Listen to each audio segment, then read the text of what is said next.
Uniform ഇടാതെ പോയ ദിവസങ്ങളുണ്ട്. നിങ്ങൾ 7 വയസ്സുള്ള വീട്ടിൽ നിന്ന് യൂണിഫോം ഇടാതെ സ്കൂളിലേക്ക് പോയത് അതിന്റെ പ്രശ്നമല്ലേ? വീട്ടിൽ നിന്ന് യൂണിഫോം ഇട്ടിട്ട് പോകുന്നത് എന്തായാലും വീട്ടിൽ നിന്ന് ഒരുക്കി കുട്ടപ്പനാക്കി പൗഡറൊക്കെ ഇട്ടിട്ടായിരിക്കുമല്ലോ വിടുന്നത്. നിങ്ങൾ സ്കൂളിൽ ചെന്നിട്ട് ഒരു ടോക്സിക് പേരന്റ് പിറവി എടുക്കുന്നതിന്റെ തത്സമയ ദൃശ്യങ്ങൾ പങ്കുവെക്കാം. എന്നെ തോൽപ്പിക്കാനുള്ള പെണ്ണ് ഇനി ജനിച്ചിട്ട് വേണം. എന്നിട്ട് അവിടെ റീലിനകത്ത് കാണുമ്പോൾ നമ്മൾ ദമ്യു ഗിറന്നൊക്കെ പറഞ്ഞിട്ട് ഞാനൊക്കെ വളർന്നു വന്ന സാഹചര്യത്തിൽ നിന്നാണെങ്കിൽ ഞാൻ കുട്ടികളെ ഉണ്ടാക്കില്ലായിരുന്നു.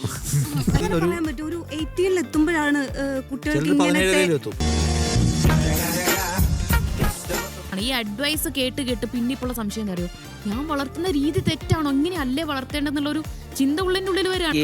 കേട്ട് ഞാൻ മടുത്തു. ആദ്യം ഈ വീഡിയോസ് കാണൽ നിർത്തുക. ഇപ്പൊ എന്ത് ചെയ്യും ദിവ്യ? ഇപ്പൊ നമ്മൾ ഈ പ്രതിസന്ധി പരിഹരിക്കാൻ അതാണ് ഞാനും ആലോചിക്കുന്നത്. എന്ത് ചെയ്യും മല്ലയ്യ?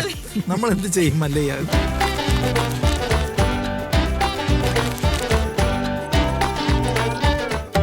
നമ്മൾ കുട്ടികളെ വളർത്തുന്ന രീതിയേ ശരിയല്ല. ഇങ്ങനെയൊന്നും അല്ല കുട്ടികളെ വളർത്തേണ്ടത്. നല്ല ഒരു നല്ല പാരൻ്റ് ആവാൻ നിങ്ങൾ ഇങ്ങനെയൊക്കെ ബിഹേവ് ചെയ്യണം. കുട്ടികളോട് സംസാരിക്കുമ്പോൾ, അവർ വാശി പിടിക്കുമ്പോൾ, അവരെ ഡീല് ചെയ്യുമ്പോൾ, അവർക്ക് സാധനങ്ങൾ വാങ്ങിക്കൊടുക്കുമ്പോൾ, അവരെ സ്കൂളിൽ വളർത്തുമ്പോൾ, അവരെ എണീപ്പിക്കുമ്പോൾ, ഭക്ഷണം കഴിക്കുമ്പോൾ തൊട്ട് എല്ലാത്തിനും അവർക്ക് കുറേ അഡ്വൈസാണ്. ശരിക്കും ഈ അഡ്വൈസ് വെച്ചിട്ടാണോ നമ്മൾ കുട്ടികളെ വളർത്തേണ്ടത്? എനിക്ക് സംശയം തോന്നാറുണ്ട്. പണ്ടൊക്കെ 5, 8, 10 കുട്ടികളൊക്കെ വീട്ടിലുണ്ടായിരുന്നു. അവരൊക്കെ വളർന്നു വന്നല്ലോ. പക്ഷേ ഇപ്പോഴെന്താണ്, ഒരു കുട്ടിയെ പോലും വളർത്താൻ നമുക്ക് ഒരുപാട് അഡ്വൈസുകളാണ്. പക്ഷെ എല്ലാവരും വളർന്നു വന്നു എന്ന് പറയുമ്പോൾ എത്രയും ക്വാളിറ്റേറ്റീവ് ആയിട്ട് വളർന്നു എന്നുള്ള ക്വസ്റ്റ്യൻ ഉണ്ടല്ലോ. എല്ലാവരും വളർന്നു വന്നു. ഒരുപാട് ആൾക്കാരുണ്ടായിരുന്ന വീട്ടിലുണ്ടായിരുന്നു. പക്ഷെ വളർന്നു വന്ന ആൾക്കാർ ആരായി മാറി? അവർ നല്ല പേരൻ്റായി മാറിയോ? അവർ നല്ല പൗരനായി അല്ല, ഈ മാറിയോ? നല്ല പാരന്റ് എന്നുള്ളതിന്റെ എന്താണ് അതിന്റെ ഒരു നല്ല parent എന്ന് വെച്ചാൽ ഒരു കുട്ടിയുമായി ഹെൽത്തി റിലേഷൻഷിപ്പ് ഉള്ള പിതാവായി മാറുക. കുട്ടിക്ക് പിതാവിനോടും അല്ലെങ്കിൽ അമ്മയോടും എല്ലാം പറയാൻ തോന്നുന്ന, എല്ലാം ഷെയർ ചെയ്യാൻ തോന്നുന്ന ഒരാളെ ബിൽഡ് ചെയ്യുന്ന അയാളുടെ ഫാമിലിയാണ് നമ്മൾ എപ്പോഴും പറയില്ലേ. ഒരു പേരൻറ്റിങ് തകർന്നു പോയ, ഒരു മോശം പേരൻറ്റിങ് ഉള്ള ഒരു കുടുംബത്തിനകത്തെ കുട്ടി തകർന്നു പോകാനുള്ള സാധ്യത 90% എബോവ് ആണ്. രക്ഷപ്പെടാനുള്ള സാധ്യത വളരെ കുറവാണ്. അയാൾ ശിഥിലമായി പോകും അയാളുടെ ലൈഫ്. സോ അതുകൊണ്ട് പേരൻറ്റിങ് എന്ന് പറയുന്നത് ശാസ്ത്രീയമാവുക എന്നുള്ളത് പ്രധാനപ്പെട്ട കാര്യമാണ്. പണ്ടത്തെ കാലത്ത് കുടുംബ വ്യവസ്ഥയിൽ ഒരുപാട് പേര് വളർന്നു. അവരെല്ലാവരും അവർ വളർന്നു, അത്രേ ഉള്ളൂ. അവരെല്ലാവരും നല്ല മനുഷ്യന്മാരായിട്ട് വളർന്നോ, നല്ല പേരൻ്റായിട്ട് മാറിയോ, നല്ല പൗരനായോ, നല്ല ആൺകുട്ടിയും പെൺകുട്ടിയായോ? കൂട്ടുകുടുംബത്തിലെ പേരന്റിംഗ് എന്ന് പറഞ്ഞാൽ അവിടെ രണ്ടുപേരല്ല കുട്ടിയെ നോക്കുക, എല്ലാവരും പേരൻ്റാണ്. അപ്പോൾ അതിൻ്റെ ഗുണവും ദോഷമുണ്ട്. അത് ശാസ്ത്രീയമാണെന്നും പറയാൻ കഴിയില്ല. അതിന് ഗുണം ഉണ്ടായിട്ടുണ്ട്. ഇപ്പോൾ കൂട്ടുകുടുംബത്തിൽ വളർന്ന ആളുകൾ നല്ല പൗരന്മാരൊക്കെ ആയിട്ടുണ്ട്. അതിന് കാരണം വെച്ചാൽ ഒരുപാട് ഭാഗത്തു നിന്ന് അവർക്ക് കെയർ കിട്ടുന്നു, ഒരുപാട് പേരിൽ നിന്ന് മോണിറ്ററിങ് ഉണ്ടാവുന്നു. ഒരിക്കലും ഒറ്റയ്ക്കാവുന്നില്ല. പക്ഷെ അവിടെ ബ്രീച്ച് ചെയ്യപ്പെടുന്ന ഒരു കാര്യം പ്രൈവസിയാണ്. ഒരു കുട്ടിക്കും പ്രൈവസി ഉണ്ടാവില്ല. കുട്ടിക്ക് പ്രൈവസിയേ ഉണ്ടാവില്ല കൂട്ടുകുടുംബത്തിൽ. അതാണ് പ്രശ്നം. പക്ഷേ അതിനകത്തും സ്വാധീനിക്കപ്പെടുന്ന വ്യക്തി കൂടുതലായിരിക്കും. ചിലപ്പോൾ ചില കുട്ടികൾ ഭയങ്കരമായി സ്വാധീനിക്കപ്പെടും. അങ്ങനെ ചില അല്ല, അപ്പൊ എന്താ പറഞ്ഞു വരുന്നത്, കുട്ടികളുടെ ഇമോഷൻസും കൂടി നമ്മൾ ടേക്കപ്പ് ചെയ്യേണ്ടതുണ്ടെന്നാണ്. അതായത് അവരെ ശാസിക്കാൻ പാടില്ല, അവരെ ഇങ്ങനെ മോണിറ്റർ ചെയ്യാൻ പാടില്ല, അവരുടെ പുറകെ പോകാൻ പാടില്ല. ചൈൽഡ് റൈറ്റ് എന്ന് പറയുന്ന സാധനമുണ്ട്. കുട്ടികളുടെ അവകാശം. അവിടെ നമ്മൾ ആദ്യം അന്വേഷിക്കേണ്ടത് ഈ കുട്ടികൾക്ക് ജന്മം കൊടുത്തത് ആരാണ്? നമ്മളാണ്. ഓക്കെ, അത് അവരോട് ചോദിച്ചിട്ടാണോ? അവരുടെ കൺസെന്റ് ഇല്ലാതെ നമ്മൾ ചെയ്തൊരു പണിയാണ്. അതായത് അവർ ജനിച്ചു വീഴുന്നത് അവരോട് ചോദിച്ചിട്ടല്ല, അത് നമ്മളെടുത്ത തീരുമാനമാണ്. അവരുടെ ലൈഫ് എന്ന് പറയുന്നത് നമ്മളെടുത്തൊരു തീരുമാനമാണ്. ഇനി അവരെ നമുക്ക് വളർത്തണം. അപ്പോൾ നമ്മൾ അവരോട് പറയാണ്, ഞാനൊക്കെ ചെറുപ്പത്തിൽ ഫോണേ കണ്ടിട്ടില്ല, നിനക്ക് ഫോൺ വേണമോ? അങ്ങനെയല്ല അത് ചെയ്യേണ്ടതെന്നുള്ളതാണ് ഒന്നാമത്തെ കാര്യം. അവൻ ജീവിക്കുന്നത് അവൻ്റെ ലൈഫാണ്, നമ്മൾ ജീവിച്ചത് നമ്മുടെ ലൈഫാണ്. അപ്പോൾ അവൻ്റെ ലൈഫ് എന്താണോ ആ ലൈഫിന് എന്താ വേണ്ടതെന്ന് ചെയ്തു കൊടുക്കുക നമ്മുടെ ബാധ്യതയാണ്. കാരണം അവിടെ അവൻ്റെ ലൈഫ് എന്ന് പറയുന്നത് നമ്മളെടുത്ത ഡിസിഷനാണ്, അവൻ്റെ ഡിസിഷൻ അല്ല. അതാണ് ഒന്നാമതായി ചെയ്യേണ്ട കാര്യം. അത്രേ ഞാൻ പറയുന്നു. അല്ല, ആയിരിക്കാം, ശരിയാണ്. നമ്മൾ ഒരാൾ പ്രായപൂർത്തിയാവുന്നു എന്ന് പറയുന്ന ഒരു 18 വയസ്സ് കഴിയുമ്പോഴാണല്ലോ. അതിന് മുൻപ് ശരി എന്താണ്, തെറ്റെന്താണ് എന്ന് തീരുമാനിക്കാൻ പൂർണ്ണമായും അവർ ഏബിൾ അല്ല. അതുകൊണ്ടാണല്ലോ നമ്മുടെ ഒരു ഹെൽപ്പ് വേണ്ടത്. അപ്പോൾ അവിടെ കുട്ടികളെ ശരിയാവണ്ണം മുന്നോട്ട് നയിക്കേണ്ടത് പാരന്റ്സ് ആണല്ലോ. അവിടെ ശാസിക്കേണ്ടടുത്ത് ശാസിക്കേണ്ടത്. അതായത് പാരന്റിങ് സയന്റിഫിക് ആണെന്ന് നിഷാദ് പറഞ്ഞല്ലോ. സയന്റിഫിക് തന്നെ വേണം. അതിൽ ഒന്ന് വേണ്ടത് കെയർ ആണ്. കെയർ എന്ന് പറഞ്ഞാൽ അത് ഒരുപാട് അർത്ഥങ്ങളുള്ള ഒരു കാര്യമാണ്. കെയർ എന്ന് പറഞ്ഞാൽ അവനെന്തെങ്കിലും പറ്റുന്നുണ്ടോ, വീഴുന്നുണ്ടോ, ആ കെയർ മാത്രമല്ല. ഇമോഷണൽ കെയർ എന്ന് പറഞ്ഞാൽ വളരെ പ്രധാനമാണ്. Emotional support. അപ്പോൾ ഇമോഷണൽ സപ്പോർട്ടില്ലാതെ വളരുന്ന കുട്ടികളാണ് മുതിർന്നു കഴിയുമ്പോൾ പ്രശ്നങ്ങളുണ്ടാകുന്നത്. അത് നമുക്ക് ചുറ്റും ആളുകളിൽ നമുക്ക് കാണാൻ കഴിയും. പലതരത്തിലുള്ള സ്വഭാവ പ്രശ്നങ്ങളുള്ള ആളുകളുണ്ടല്ലോ. ഇവരൊക്കെ ചെറുപ്പത്തിലൊരു ട്രബിൾഡ് ചൈൽഡ്ഹുഡ് ആളുകളാണ്. ഒന്നാമത്തെ കാര്യം എനിക്ക് തോന്നുന്നു കുട്ടിയുടെ ഉടമയാവാതിരിക്കുക നിങ്ങളെന്നുള്ളതാണ്. എൻ്റെ കുട്ടിയാണ്, ഞാൻ തല്ലും എന്ന് പറഞ്ഞാൽ നിങ്ങളുടെ നിലപാട് തന്നെ പ്രശ്നമുണ്ട്. എൻ്റെ കുട്ടിയാ തല്ലണം എന്ന് ഞാൻ പറഞ്ഞില്ല. ആളുകൾ ദിവ്യ തല്ലുന്നല്ല ഞാൻ പറഞ്ഞു. ആളുകൾക്കൊരു പൊതുവിചാരമുണ്ട്, എൻ്റെ കുട്ടി, ഞാൻ പ്രസവിച്ച കുട്ടി, ഞാൻ പോറ്റി വളർത്തുന്ന കുട്ടി, അവനെ ചിലപ്പോൾ ഞാൻ തല്ലും, വഴക്ക് പറയും, ഞാൻ മുറിയിലിട്ട് പൂട്ടും, ചിലപ്പോൾ ഭക്ഷണം കൊടുക്കാതിരിക്കും. അപ്പോൾ എൻ്റെ ഉടമസ്ഥാവകാശത്തിലുള്ളൊരു പ്രോപ്പർട്ടിയാണ് കുട്ടി എന്നൊരു വിചാരം ഉണ്ടാകാൻ പാടില്ല. കുട്ടി ജനിച്ചു വീഴുമ്പോൾ മുതൽ അതിന് അവകാശങ്ങളുണ്ട്. ആ അവകാശത്തെ ഫ്രം ദ ഒന്നാമത്തെ ദിവസം മുതൽ റെസ്പെക്ട് ചെയ്തിട്ട് നമുക്കൊരു പ്ലാൻ ഉണ്ടാക്കാൻ പറ്റുള്ളൂ പേരൻറ്റിംഗ് എന്ന് പറഞ്ഞാൽ. അല്ലാതെ ഞാൻ ജീവിച്ചത് ഇങ്ങനെയാണ്. ആൾക്കാർ പറയുമല്ലോ പണ്ട് സിനിമ കാണണമെങ്കിൽ 5 കിലോമീറ്റർ അപ്പുറം നടന്നു പോയി നാരായണ വെള്ളച്ചാട്ടത്തിൻ്റെ വീട്ടിൽ പോയി കാണണം, ഒരു പെൻസിൽ കിട്ടണമെങ്കിൽ അമ്മാവന്മാരോട് ഇരക്കണം. ആ കാലത്ത് കുട്ടി ജീവിക്കണം എന്നൊക്കെ വിചാരിച്ചിട്ട് നിർത്തുമോ എന്നാണ് ഇപ്പൊ കുട്ടികൾ. അല്ല, ഒന്നാമത്തെ കാര്യം അന്ന് TV അത്ര 5 കിലോമീറ്റർ ദൂരത്തേ ഉള്ളൂ. ഇന്ന് വീട്ടിൽ TV ഉണ്ട്. അന്ന് മൊബൈൽ ഫോൺ ഉണ്ടായിരുന്നില്ല, അന്ന് യൂട്യൂബ് ഉണ്ടായിരുന്നില്ല, അന്ന് കാർട്ടൂണുകൾ ഉണ്ടായിരുന്നില്ല. അപ്പോൾ അന്ന് അവൈലബിൾ ആയിരുന്ന എൻ്റർടൈൻമെൻറ്റ് സംഗതികൾ അവർ ഉപയോഗിച്ചു. ഇന്നെല്ലാം അവൈലബിൾ ആണ്. ഇന്ന് അവൈലബിൾ ആയ സംഗതി ഉപയോഗിക്കും. നാളെ അടുത്ത കുട്ടി ഇതിനേക്കാളും അഡ്വാൻസ്ഡ് ആയ സംഗതികൾക്ക് അവൈലബിൾ ആയിരിക്കും, അത് അവർ ഉപയോഗിക്കും. പക്ഷെ അതിനെ നമ്മൾ എങ്ങനെ, ഇപ്പോൾ നമ്മൾ സ്ക്രീൻ യൂസ് കൂടുന്നത് പ്രശ്നമാണ്. ആ പ്രശ്നം നമ്മൾ എങ്ങനെയാണ് ഹെൽത്തി ആയിട്ട് കുട്ടിയെ പറഞ്ഞ് മനസ്സിലാക്കുക. ഇപ്പോൾ ഒരു അഭിമുഖത്തിൽ പേളി മാണിയോ മറ്റോ പറയുന്നുണ്ട്, എങ്ങനെയാണ് കുട്ടിയുടെ കയ്യിൽ നിന്ന് നമ്മളൊരു കണ്ടുകൊണ്ടിരിക്കുന്ന ഫോൺ എങ്ങനെയാണ് തട്ടിപ്പറിച്ച് വാങ്ങിക്കാൻ പാടില്ല. നിർത്ത് മതി, ലൈറ്റ് പെട്ടെന്ന് പോയി ഓഫ് ചെയ്യുക, കണ്ടുകൊണ്ടിരുന്ന TV ഒറ്റയടിക്കങ്ങ് ഓഫ് ചെയ്യുക, ആ മതി കണ്ടത്, ഇനി പോയി കിടന്നുറങ്ങുക, അല്ലെങ്കിൽ പോയി പഠിക്കുക. അങ്ങനെയല്ല, മോനെ സമയം കഴിയാറായി, നിർത്താൻ പോവാണ്, അല്ലെങ്കിൽ ഈ ഒരു റീലൂടെ കണ്ടാൽ അല്ലെങ്കിൽ ഒരു സംഗതിയോടെ കണ്ടാൽ നമുക്ക് അവസാനിപ്പിക്കണം എന്നൊക്കെ പറഞ്ഞ് കുട്ടിയെ മാനിക്കാൻ കൂടി. ഇപ്പം നേരത്തെ അജിംസ് എപ്പോഴും പറയാറുള്ളതായിരുന്നു, കുട്ടി അവൻ്റെ റൈറ്റിനെ കുറിച്ച് എപ്പോഴും ബോധവാനാണ്. ഞാനൊരു പൗരനാണെന്നും ഞാനൊരു വ്യക്തിയാണെന്നും എനിക്ക് എൻ്റേതായ റൈറ്റ്സ് ഉണ്ടെന്നും അവൻ റീലിലൂടെയും അവൻ യൂട്യൂബിലൂടെയും കണ്ട് മനസ്സിലാക്കിക്കൊണ്ടിരിക്കെ അവൻ്റെ മേലെ നമ്മൾ പെട്ടെന്ന് അങ്ങോട്ട് ഉടമാവകാശം സ്ഥാപിക്കാൻ ശ്രമിച്ചാൽ അതുണ്ടാക്കാൻ കുട്ടി കുറച്ച് പേടിക്കുകയൊക്കെ ചെയ്യുമായിരിക്കും. പക്ഷെ ഒരു ഘട്ടം കഴിയുമ്പോൾ അതിൻ്റെ ഘട്ടം പൊട്ടുകയും അത് വലിയ അപകടം ഉണ്ടാക്കുകയും ചെയ്യും. അങ്ങനല്ലേ തോന്നുന്നു ബാനു? ഇല്ല, പക്ഷെ ഇത്ര ആധികാരികമായിട്ട് പറയുമ്പോഴും ഈ ജെൻറിൽ പാരന്റിങ് എന്നുള്ളത് എത്രത്തോളം നമുക്ക് കുട്ടികളിലേക്ക് കൊണ്ടുവരാൻ പറ്റുമെന്നുള്ളത് ഇതൊരു ആധികാരികമാണ്. കുട്ടികളെ മാനിക്കുക, കുട്ടികളുടെ റൈറ്റ്സിനെ സംരക്ഷിക്കുക. ഈ പറഞ്ഞ പോലെ നമ്മൾ കുട്ടികൾ ഫോൺ കണ്ടുകൊണ്ടിരിക്കുമ്പോൾ ഒരു പരിധിക്കപ്പുറത്തേക്ക് മോനെ ഇത്ര മതി, ഒന്ന് തരുമോ, ഇങ്ങനെയൊക്കെ എത്ര പ്രാവശ്യം നിങ്ങൾക്ക് ചോദിക്കാൻ പറ്റുമോ എന്നുള്ളതാണ് എൻ്റെ ചോദ്യം. അത് എനിക്ക് തോന്നുന്നു അച്ഛന്മാർക്കല്ല, കുറച്ചും കൂടി ദിവ്യേച്ചിക്കൊക്കെ മനസ്സിലാവായിരിക്കും. ഇപ്പോൾ മോൻ റീല് കണ്ടുകൊണ്ടിരിക്കുന്നു, എടാ ഫോണൊന്ന് മാറ്റി വെക്കാമോ, ഒരു പ്രാവശ്യം ചോദിച്ചു, അവൻ മാറ്റി വെക്കില്ല. അമ്മ 5 മിനിറ്റ് എന്ന് പറയും. രണ്ടാമത്തെ പ്രാവശ്യം പറഞ്ഞു, മോനെ ഒന്ന് മാറ്റി വെക്കടാ, അല്ലെങ്കിൽ പഠിക്കടാ, അല്ലെങ്കിൽ ഫുഡ് കഴിക്കടാ. അവൻ ആ ഫോണും കൊണ്ട് തന്നെ ഇരുന്നിട്ടുണ്ടെങ്കിൽ ദിവ്യേച്ചിയുടെ ഭാവം മാറുമില്ലേ? ഉറപ്പായിട്ടും മാറും. അപ്പൊ അവിടെ ഈ ജെൻറിൽ പാരന്റിങ് എന്നുള്ളത് ആണോ, അതോ നമുക്ക് പഴയ രീതിയിലുള്ള ഒരു പാരന്റിങ് ആണോ നമ്മുടെ ഉള്ളിലേക്ക് കയറി വരിക? പ്രശ്നം ഞാൻ പറഞ്ഞു വന്ന എന്താ അറിയോ, നമ്മൾ ചെയ്യുന്ന ഒന്നും കറക്റ്റ് അല്ലേ എന്ന് എനിക്ക് തോന്നാറുണ്ട്. ഞാൻ പ്രഗ്നൻ്റ് ആയ സമയത്തല്ല ഒരു അമ്മയാവാൻ പോവാണ്, അല്ലെങ്കിൽ സോ ഈസി ഒരു അമ്മയല്ലേ, നമുക്ക് ഈസി ആയിട്ട് ഹാൻഡിൽ ചെയ്യാമെന്നൊക്കെ വിചാരിച്ച് അങ്ങനെ കുഞ്ഞാവുന്നു. പക്ഷെ കുഞ്ഞ് വളർന്നു വരുന്നതോറും ടെൻഷൻ കൂടുകയാണ്. നമ്മൾ ഈ കാണുന്ന വീഡിയോസിലെല്ലാം പറയുന്നു, നിങ്ങൾ സംസാരിക്കുമ്പോൾ ഇങ്ങനെ ചെയ്യണം, കുട്ടി വാശി പിടിക്കുമ്പോൾ ഇങ്ങനെ ബിഹേവ് ചെയ്യണം, ഡെലിവറി തൊട്ടുള്ള വ്ലോഗ്സ് അവിടുന്ന് തൊട്ട് നമുക്ക് കണ്ടിന്യൂസ് വരുന്നത്, നിങ്ങൾ ഇങ്ങനെ ചെയ്യണം, ഇങ്ങനെ ചെയ്യണം.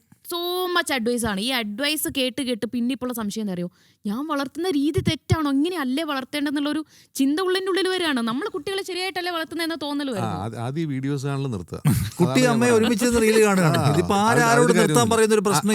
പാരന്റിംഗ് എന്ന് പറഞ്ഞാൽ വളരെ ഗൗരവമുള്ള സയന്റിഫിക് ആയിട്ട് ചെയ്യേണ്ട ഒരു കാര്യമാണ്. അതിനെക്കുറിച്ച് നമുക്ക് ബോധം അത്രേ ഉള്ളൂ. 3 കുട്ടികളല്ലേ, അവരെ തല്ലിയിട്ടില്ല ഇതുവരെ. ഞാൻ ഒരു നല്ല പേരന്റ് ആണെന്ന് എനിക്ക് അഭിപ്രായമില്ല. അങ്ങനെ പറയുമ്പോഴാണ് പ്രശ്നമുള്ളൂ. ഞാൻ ഒരു നല്ല പേരന്റ് ഒന്നും അല്ല. ഞാൻ നല്ലൊരു പേരന്റായിട്ട് ഇവോൾവ് ചെയ്ത് വരുന്നത്. ഇനി ഞാനൊരു കുട്ടിയുടെ അച്ഛനാവുകയാണെങ്കിൽ ഞാൻ കിടുവായിരിക്കും എന്നാണ് എനിക്ക് പറയുന്നത്. അത് ആ അനുഭവങ്ങളിൽ ഉണ്ടായ മാറ്റമാണ്. എങ്ങനെയാണ് കുട്ടികളോട് പെരുമാറേണ്ടത് എന്നുള്ളത് ഞാൻ എൻ്റെ അനുഭവത്തിൽ നിന്ന് പഠിച്ചതാണ്. ഞാൻ ഒരു പക്ഷേ ഞാൻ ഏറ്റവും മോശം പെരുമാറിയിട്ടുള്ള എൻ്റെ ആദ്യത്തെ കുട്ടിയോടായിരിക്കും എന്നാണ് എനിക്ക് തോന്നിയിട്ടുള്ളത്. കാരണം ഞാൻ തിരിച്ചറിവില്ലാത്ത പ്രായത്തിൽ കല്യാണം കഴിക്കുകയും അച്ഛനാവും ചെയ്ത ആളാണ് ഞാൻ. എന്ന് വേണമെങ്കിൽ പറയാം. അങ്ങനെ വേണ്ടി വന്നു. അപ്പോൾ ഞാനത് പഠിച്ചതാണ്. ഇപ്പൊ എനിക്ക് കുറച്ചുകൂടി നല്ല ആളാവാൻ പറ്റും. ഞാനും കുട്ടികളെ പ്രശ്നമുണ്ട്. ബാനു പറഞ്ഞത് എന്താ, കുട്ടിയോട് നമ്മൾ ചോദിക്കുന്നു മോനെ നിർത്താൻ പറ, അല്ലെങ്കിൽ മോളെ നിർത്താൻ പറ, നിർത്തുന്നില്ല, അപ്പൊ പിന്നെ നമുക്ക് പഴയ പോലെ ചൂടാൻ വേണ്ടി വരും. അങ്ങനല്ല, നിങ്ങൾ ഗ്രാജുവലി കുട്ടിയെ പഠിപ്പിക്കുക, കുട്ടിയും നിങ്ങൾ തമ്മിൽ ബന്ധം ബിൽഡ് ചെയ്യുക. 2 തവണ അമ്മ പറഞ്ഞാൽ നിർത്തണം എന്ന നിലയ്ക്ക് നിങ്ങൾ പറയുന്നതിനെയും വാല്യൂ ചെയ്യുന്ന കുട്ടിയാക്കി, അങ്ങനെ നിർത്തുന്ന കുട്ടികളാക്കി കുട്ടികളെ വളർത്തുന്നതാണ് പേരന്റിംഗ് എന്ന് പറയാ. അല്ല, കുട്ടികൾ പലതരത്തിലും ചിലവര് ഹൈപ്പർ ആക്റ്റീവ് ആയിരിക്കും. നമ്മൾ പറയുന്നത് പോലെ ഒന്നും കേൾക്കണം, നമ്മളെ കയ്യിൽ ഒതുങ്ങണമെന്നൊന്നുമില്ല. അതൊക്കെ എക്സെപ്ഷണൽ കേസുകളാണ് ഹൈപ്പർ ആക്റ്റീവ് എന്നൊക്കെ പറയുന്നത്. നിങ്ങൾ ഈ ADHD എന്നൊക്കെ പറയുന്നത് എക്സെപ്ഷണൽ കേസുകളാണ്. നമ്മൾ കുട്ടികളെ നമ്മളൊരു കാര്യം പറഞ്ഞാൽ അവർക്കും നമ്മൾക്കും ഇടയിൽ ഒരു മീറ്റിംഗ് പോയിന്റ് ഉണ്ടാക്കലിനെയാണ് നമ്മൾ ഗുഡ് പേരന്റിംഗ് എന്ന് പറയുന്നത്. അല്ലാതെ കുട്ടി സ്വയമേവ അനുസരിക്കുന്ന കുട്ടിയായിട്ട് ജനിച്ചു അങ്ങനെയാണോ? അനുസരിക്കുന്ന കുട്ടിയായിട്ട് കൂടി കുട്ടിയെ പരുവപ്പെടുത്തുന്നത് ആരുടെ ബാധ്യതയാണ്? നിങ്ങളുടെ ബാധ്യതയാണ്. അമ്മ ഒരു കാര്യം പറയുന്നു, അച്ഛനൊരു കാര്യം പറയുന്നു, 2ാമത്തെ പ്രാവശ്യം ആവശ്യപ്പെടുമ്പോൾ അതെനിക്ക് പാലിക്കാനുള്ള ബാധ്യതയുണ്ടെന്ന് കുട്ടിയെ നിങ്ങൾ ബിൽഡ് ചെയ്യണം. മനസ്സിലായോ? കുട്ടികളെ അനുസരിക്കണം, രക്ഷിതാക്കളെ അനുസരിക്കണം. ചീത്ത പറഞ്ഞ് അനുസരിപ്പിക്കണോ? അതല്ല അതിന്റെ രീതി. Reward and punishment. നിങ്ങൾ കുട്ടി നമ്മൾ പറയുന്ന പോലെ ചെയ്യുമ്പോൾ അവന് റിവാർഡ് ചെയ്യണം. അത് നിങ്ങൾ എല്ലാ കാര്യങ്ങളും ചെയ്യുമ്പോഴും സമ്മാനം മേടിച്ചു കൊടുക്കണമെന്നല്ല. റിവാർഡ് എന്ന് പറഞ്ഞാൽ ചിലപ്പോൾ ഒരു സ്മൈലായിരിക്കും, ചിലപ്പോൾ അവൻ്റെ തോളത്ത് കെട്ടലായിരിക്കും, ചിലപ്പോൾ ഒരു ഹഗ്ഗായിരിക്കും, കിസ്സായിരിക്കും. അതൊക്കെ റിവാർഡാണ്. പണിഷ്മെന്റ് എന്ന് പറഞ്ഞാൽ വടിയെടുത്ത് തല്ലുക എന്നുള്ളതല്ല. ഇതാണ് ഇതിന്റെ വ്യത്യാസം. വളരെ സിമ്പിളാണ്. ഇതൊന്നും വലിയ ആന കാര്യമൊന്നുമല്ല. Reward and punishment. അപ്പോൾ കുട്ടി നമ്മുടെ പരിധിയിലാവും എന്നുള്ളതാണ് എനിക്ക് തോന്നിയിട്ടുള്ളത്. പണിഷ്മെന്റ് എന്ന് വെച്ചാൽ ഒരു നിലയ്ക്കും ഫിസിക്കലായിട്ടുള്ള പണിഷ്മെന്റ് അല്ല. കുട്ടിയോട് നിങ്ങളൊരു പരിധി കഴിഞ്ഞ് ഹരാസ് ചെയ്യാൻ പോലും പാടില്ല. കാരണം കുട്ടിക്ക് നിങ്ങളുടെ വീട്ടിൽ നിന്ന് ഇറങ്ങി എങ്ങോട്ടും പോകാൻ പറ്റില്ല. ദിവ്യയും ഭർത്താവും തമ്മിൽ വഴക്കുണ്ടാക്കി ഇറങ്ങി ദിവ്യക്ക് ദിവ്യയുടെ വീട്ടിൽ പോകാം, അല്ലെങ്കിൽ ഭർത്താവിന് അയാളുടെ വീട്ടിലെ ഫ്രണ്ട്സിനടുത്ത് പോകാം. കുട്ടി എവിടെ പോകും? കുട്ടി അതിനകത്ത് ഒറ്റയ്ക്കാണ്. നിങ്ങൾ രണ്ടുപേരും കൂടി വഴക്കുണ്ടാക്കുമ്പോഴും, നിങ്ങൾ രണ്ടുപേരിൽ ആരെങ്കിലും ആൾ കുട്ടിയോട് വഴക്കുണ്ടാക്കുമ്പോഴും കുട്ടിക്ക് പോകാൻ ഒരു ഇടവുമില്ല. അത് പകച്ചു പോകും. അതിന് പോകാൻ സ്ഥലം. അതുകൊണ്ട് തന്നെ നമ്മൾ എന്ത് ചെയ്യണം? ഒരു നിലയ്ക്കും കുട്ടിക്ക് മീറ്റ് ചെയ്യാൻ പറ്റാത്തതിനപ്പുറത്തേക്കുള്ള പ്രഷർ വഴക്കിൻ്റെ രൂപത്തിലായാലും കൊള്ളാം, പിണക്കത്തിൻ്റെ രൂപത്തിലായാലും, ഞാൻ നിന്നോടൊരു മിണ്ടില്ല എന്ന് പറഞ്ഞാൽ പോലും അതിന് സഹിക്കാൻ പറ്റുന്ന ഒരു പോയിന്റ് ഉണ്ട്. അതിനപ്പുറം പോയി കഴിഞ്ഞാൽ അത് പൊട്ടും. അതാണ് നിങ്ങൾ കാണിക്കേണ്ട ശാസ്ത്രീയത എന്ന് ഞാൻ പറയാം. ആയിരിക്കാം. പക്ഷേ ഇവിടെ നോക്കും, നമ്മുടെ വീടിനകത്ത് നമ്മളിങ്ങനെ കുട്ടികൾക്കിങ്ങനെ സ്നേഹം കൊണ്ട് മാത്രം പൊതിഞ്ഞു പിടിച്ച് കൊണ്ട് നടക്കുമ്പോഴുണ്ടല്ലോ, അവർ പിന്നീട് സമൂഹത്തിലേക്ക് ഇറങ്ങും, സ്കൂളുകളിലേക്ക് ഇറങ്ങും, പുറത്തേക്ക് ഇറങ്ങും. ഇപ്പോൾ നമ്മൾ സ്കൂളിലൊക്കെ ടീച്ചർ വഴക്ക് പറഞ്ഞു എന്ന് പറഞ്ഞ് പോയി സൂസൈഡ് ചെയ്യുന്ന കുട്ടികളൊക്കെ ഉണ്ട്. അവർക്കത് താങ്ങാൻ കഴിയാത്തത്, അത് എക്സ്പീരിയൻസ് ചെയ്യാത്തത് കൊണ്ട് കൂടിയായിരിക്കും. സ്നേഹം എന്ന പോയിന്റിലേക്ക് എത്തിയില്ല. നമ്മൾ കുട്ടികളെ എങ്ങനെയാണ് അതിന്റെ ഈ ശാസ്ത്രീയമായി പരിശീലിപ്പിക്കുന്നതിനെ കുറിച്ച് എത്തി. വഴക്ക് പറയുകയേ ചെയ്യരുതെന്നല്ല ഈ പറഞ്ഞർത്ഥം. വഴക്ക് പറയുക തന്നെ വേണം, പക്ഷെ അതിൻ്റെ ഒരു തീവ്രത അത് നമ്മുടെ കയ്യിലായിരിക്കണം. അസുഖകരമായ ഒരു സന്ദർഭം. ഈ സംഗതി ചെയ്താൽ ഞാനും എൻ്റെ പേരൻറ്റും, ഞാനും എൻ്റെ അമ്മയും, ഞാനും എൻ്റെ അച്ഛനും തമ്മിൽ ഉള്ള റാപ്പോ തെറ്റും എന്നൊരു മെമ്മറി കുട്ടിയുടെ മനസ്സിൽ വേണം. അപ്പോൾ അതെന്തോ ഒരു മോശം കാര്യമാണ്, അത് സമൂഹത്തിലും കുടുംബത്തിലും ചെയ്യാൻ പറ്റാത്ത കാര്യമാണ് എന്നൊരു മെമ്മറി ചിപ്പിനകത്ത് വരിക എന്നുള്ളതാണ് കാര്യം. അല്ലാതെ കുട്ടിയെ ഭയപ്പെടുത്തുക, ട്രോമയിലാക്കുക എന്ന് പറയുന്ന പണി ചെയ്യാതിരിക്കാൻ നമ്മൾ മാക്സിമം ശ്രമിക്കണം. ക്ഷമ ഭയങ്കരമായി വേണം. കാരണം കുട്ടിക്ക് ഈ സമൂഹത്തിൻ്റെ നിയമങ്ങൾ അറിയില്ല, നിങ്ങളുടെ ഇമോഷൻസ് അറിയില്ല. നിങ്ങൾ ഒറ്റയ്ക്കിരിക്കാൻ ഒരു മീ ടൈമിലായിരിക്കും. നിങ്ങൾ മീ ടൈമിലാണെന്ന കാര്യമൊന്നും കുട്ടിക്കറിയില്ല. നിങ്ങളുടെ ഭർത്താവും ഭാര്യയും തമ്മിൽ വഴക്കിലായിരിക്കും, അത് കുഞ്ഞിനറിയില്ല. നിങ്ങൾ ഓഫീസ് പ്രഷറിലായിരിക്കും, അത് കുഞ്ഞിനറിയില്ല. കുഞ്ഞ് നിങ്ങളുടെ അടുത്ത് വന്ന് പല കാര്യങ്ങൾക്കും പ്രഷർ ചെയ്യും. അത് വാ എൻ്റെ കൂടെ കളിക്കാൻ കൂട്, അല്ലെങ്കിൽ ഇത് ചെയ്യേ മറ്റേ ചെയ്യേ. അപാരമായ ക്ഷമയാണ് പേരൻറ്റിങ്ങിന് വേണ്ട ഏറ്റവും ആദ്യത്തെ കാര്യം. നിങ്ങൾ പഠിക്കും, അല്ലാതെ ആരും മറികടന്നു പോകാൻ പറ്റില്ല. അതില്ലാതെ പറ്റില്ല. ഞാൻ ഒരിക്കലും ഈ തല്ലുന്നതിനൊക്കെ സപ്പോർട്ട് ചെയ്യുന്ന ആളല്ല കേട്ടോ. ഞാൻ ഇന്നവരെ എൻ്റെ മോനെ 4 വയസ്സായി ഇതുവരെ തല്ലിയിട്ടില്ല. ഞാൻ പലപ്പോഴും അവൻ്റെ കൂടെ ഇരിക്കുമ്പോഴായാലും മാക്സിമം നമ്മൾ അവരെ ഭയങ്കര കാമായി സ്നേഹിച്ച് സ്നേഹത്തോടു കൂടി പറയാനൊക്കെയാണ്. ഇപ്പോൾ വീട്ടിൽ തന്നെ ഒച്ചയെടുത്ത് സംസാരിക്കുമ്പോൾ പോലും ഞാൻ പറയാറുണ്ട്, ഹസ്ബൻഡോട് പറയും, ഒച്ചയെടുത്ത് സംസാരിക്കരുത്, കാരണം അത് കുട്ടികളുടെ മനസ്സിൽ അതിൻ്റെ ഒരു ഇമ്പാക്റ്റ് ഉണ്ടാക്കും. 4 വയസ്സുള്ള കുട്ടിയൊന്നും തല്ലുന്നതിനെ കുറിച്ച് ആലോചിക്കാൻ പോലും പാടില്ല. ഞാനും എൻ്റെ കുട്ടികൾ ഇതുവരെ തല്ലിയിട്ടില്ല. ഞാൻ തല്ലിയിട്ടില്ല. ഈ പണിഷ്മെന്റ് എന്ന് പറയുമ്പോൾ തല്ലുകയാണെന്നാണ് പൊതുവെയുള്ള ധാരണ. ഇതാണ് അതിന്റെ പ്രശ്നം. പണിഷ്മെന്റ് എന്ന് പറഞ്ഞാൽ ഇപ്പം നീ ഹോംവർക്ക് 5 മണിക്ക് മുമ്പ് ചെയ്ത് കഴിഞ്ഞാൽ അരമണിക്കൂർ നിനക്ക് റീൽസ് കാണാം, അതൊരു റിവാർഡാണ്. നീ 5 മണിയായിട്ടും ചെയ്ത് കഴിഞ്ഞില്ലല്ലോ, അരമണിക്കൂർ കഴിഞ്ഞിട്ട് നീ റീൽ കണ്ടാൽ മതി, ചെയ്ത് തീർത്തിട്ട് ഇതൊരു പണിഷ്മെന്റ് ആണ്. അപ്പോൾ അവിടെ തന്നെ എന്താണ് ചെയ്യേണ്ടതെന്ന് കുട്ടിക്ക് മനസ്സിലാവുകയാണ്. ഇതിന് വലിയ ആനക്കാര്യമൊന്നും ഇല്ല എന്നാണ് എനിക്ക് തോന്നാനുള്ളത്. വലിയ സംഭവമൊന്നുമില്ല. പേരൻറ്റിങ് സംഭവമാവുന്നത് ഈ ചൈൽഡ്ഹുഡിലല്ല, ടീനേജിലാണ്. ടീനേജിൽ നിങ്ങൾ ഈ പറയുന്ന ശാസ്ത്രീയതയും സയൻറ്റിഫിക് പേരൻറ്റിംഗ് ഒന്നും വില പോയില്ല എന്നുള്ളതാണ്. കാരണം അവിടെ അൺഎക്സ്പെക്റ്റഡ് ആയിട്ടുള്ള അൺറൂളി ആയിട്ടുള്ള ഒരു ബിഹേവിയർ ആയിരിക്കും എതിർഭാഗത്ത് വരുന്നത്. അവിടെ ഇങ്ങനെ പെരുമാറിയാൽ ഇവൻ വരുതിയിൽ വരുമല്ലോ, അല്ലെങ്കിൽ അത് കേൾക്കുമല്ലോ എന്ന് വിചാരിച്ചിട്ടൊന്നും ഒരു കാര്യമില്ല. അവർക്ക് തോന്നുന്ന കാര്യമാണ് അവർ ചെയ്യുന്നത്. രണ്ടുപേരും അതായത് ബോയ്സും ഗേൾസും. ഗേൾസ് ഏറ്റവും കൂടുതൽ കലഹം ഉണ്ടാക്കുക അമ്മമാരോടെ ആയിരിക്കും, അച്ഛന്മാരോടെ ആയിരിക്കില്ല. ആ പ്രായത്തിൽ ഒരു രക്ഷ വൻ ഫൈറ്റ് ആയിരിക്കും, വൻ ദേഷ്യമായിരിക്കും. ആമ്പിള്ളേർ കുറച്ചൊരു പുറത്ത് എക്സ്പോസ്ഡ് ആവുന്ന പ്രായമാണ്. അല്ല, ആമ്പിള്ളേർക്കും പ്രശ്നമുണ്ട്. ആമ്പിള്ളേർക്കും ഒരുതരം ഇമോഷണൽ ഇംബാലൻസ് ഉണ്ടാവും, പെൺപിള്ളേർക്കും ഉണ്ടാവും. അത് ആ ഇമോഷണൽ ഇംബാലൻസിലാണ് അവർ വളരെ അൺറൂളി ആയിട്ട് പെരുമാറുന്നത്. അവിടെ നമുക്ക് ഒന്നും ചെയ്യാൻ പറ്റില്ല, നമുക്ക് നോക്കിക്കാനേ പറ്റുള്ളൂ പലപ്പോഴും. അതൊരു പ്രധാനപ്പെട്ട പ്രശ്നമാണ്. അത് സംയമനത്തോടെ ഡീൽ ചെയ്യുക, അത്രേ ഉള്ളൂ. ഞാൻ പറഞ്ഞ ആ സമയത്തും നിങ്ങൾക്ക് ടീനേജിലേക്ക് കുട്ടി വരുമല്ലോ, വരുന്ന സമയത്താണ് അതിന് ഏറ്റവും കൂടുതൽ സംഘർഷഭരിതമായ ലൈഫ് ഉണ്ടാവുക.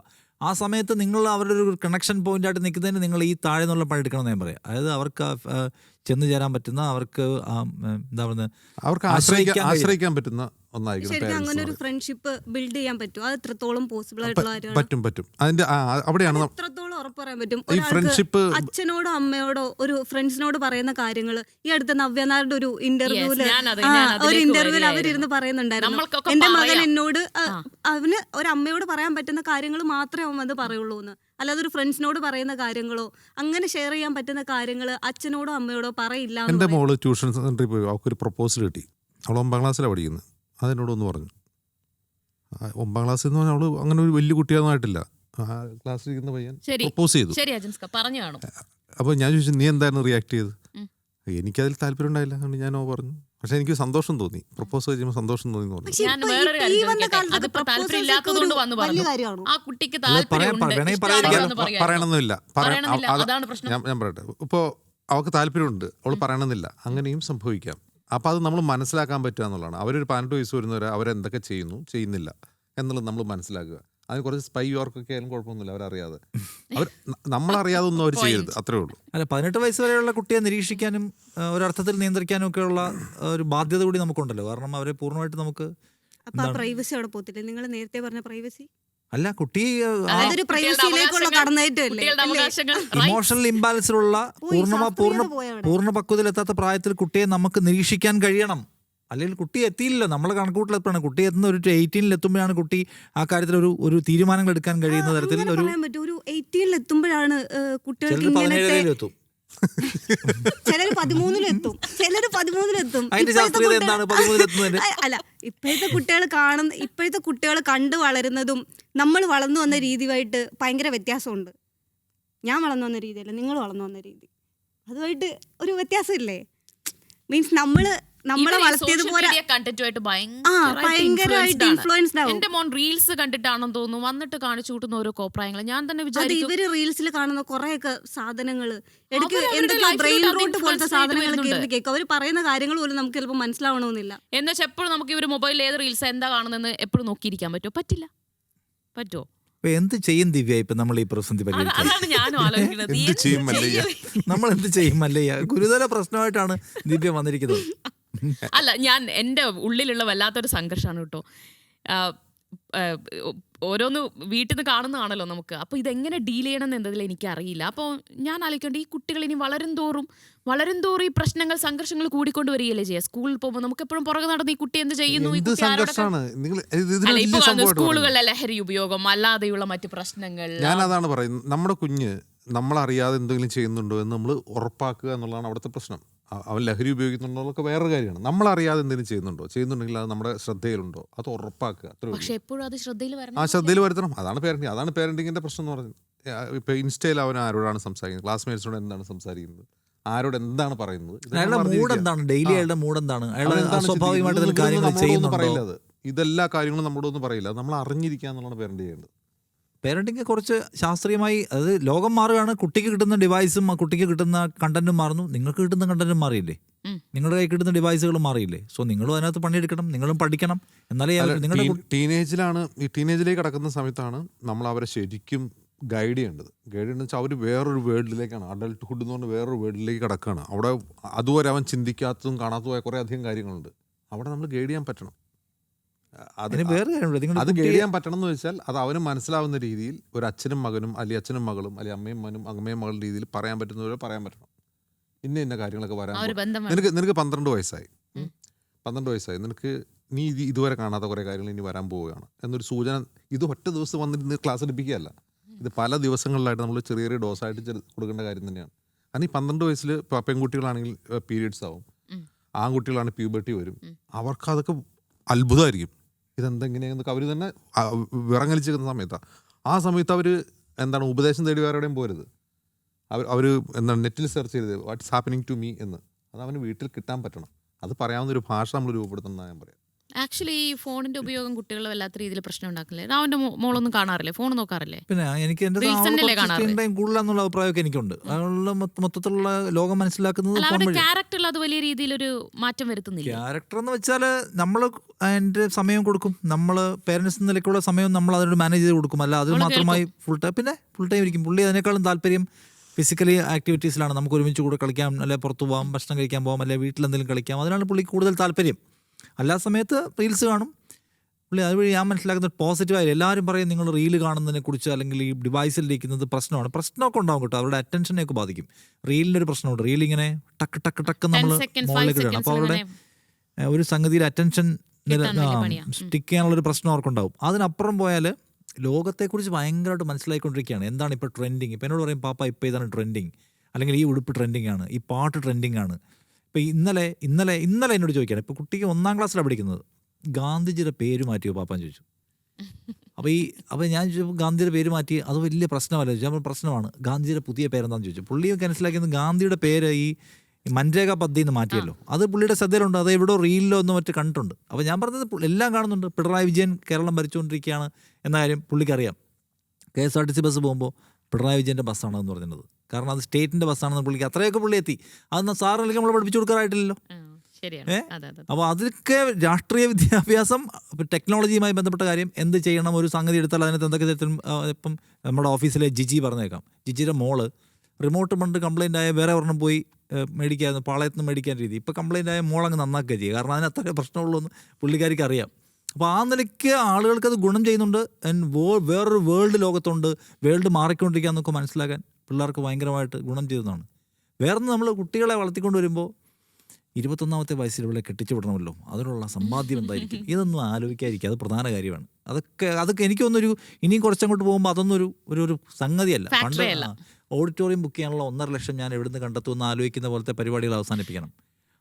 ആ കാര്യത്തിലടക്കം കുട്ടികൾ തന്നെ തീരുമാനം എടുക്കാൻ പോകണം. ആ തീരുമാനം എടുക്കുന്നത് ഒരു ഹെൽത്തിയായ തീരുമാനം എടുക്കാൻ കഴിയുന്ന തക്കവണ്ണം കുട്ടികളെ നമ്മൾ പരിവപ്പെടുത്തുക എന്നുള്ള പണി മാത്രമേ എടുക്കാനുള്ളൂ. നല്ല വിദ്യാഭ്യാസം കൊടുക്കുക. എന്താണോ പഠിക്കാൻ ആഗ്രഹമുള്ളത്, അത് കൊള്ളാവുന്ന എന്താണോ അവർക്ക് പഠിക്കാൻ ആഗ്രഹമുള്ളത് അത് കൊടുത്തു പോകുന്നത്.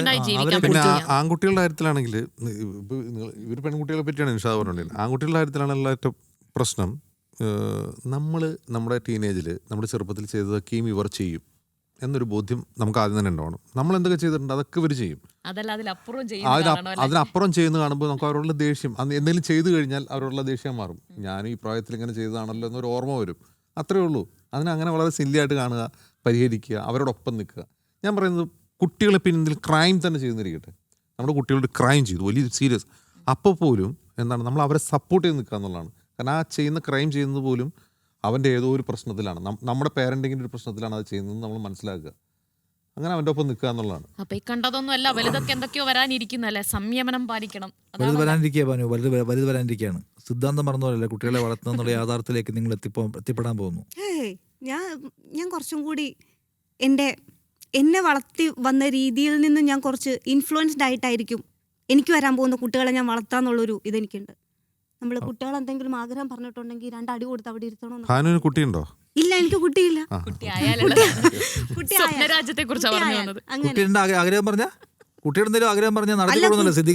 അല്ല, കുട്ടികൾ എന്തെങ്കിലും ആഗ്രഹം പറഞ്ഞിട്ടുണ്ടെങ്കിൽ സിദ്ദീഖ് അങ്ങനെ പറയും. നമുക്ക് എല്ലാ ആഗ്രഹവും സാധിച്ചു കൊടുക്കാൻ പറ്റില്ലല്ലോ. നമ്മള് വളർന്നു വന്ന സാഹചര്യത്തിൽ നിന്നാണെന്നല്ല, ഞാനൊക്കെ വളർന്നു വന്ന സാഹചര്യത്തിൽ നിന്നാണ് ഞാൻ കുട്ടികളെ ഉണ്ടാക്കില്ലായിരുന്നു. നമ്മള് നേരത്തെ ഒരു പ്രൈവസിയുടെ കാര്യം പറഞ്ഞു. കൂട്ടുകുടുംബത്തിൽ മാത്രമല്ല പ്രൈവസിയുടെ പ്രശ്നമുള്ളത്.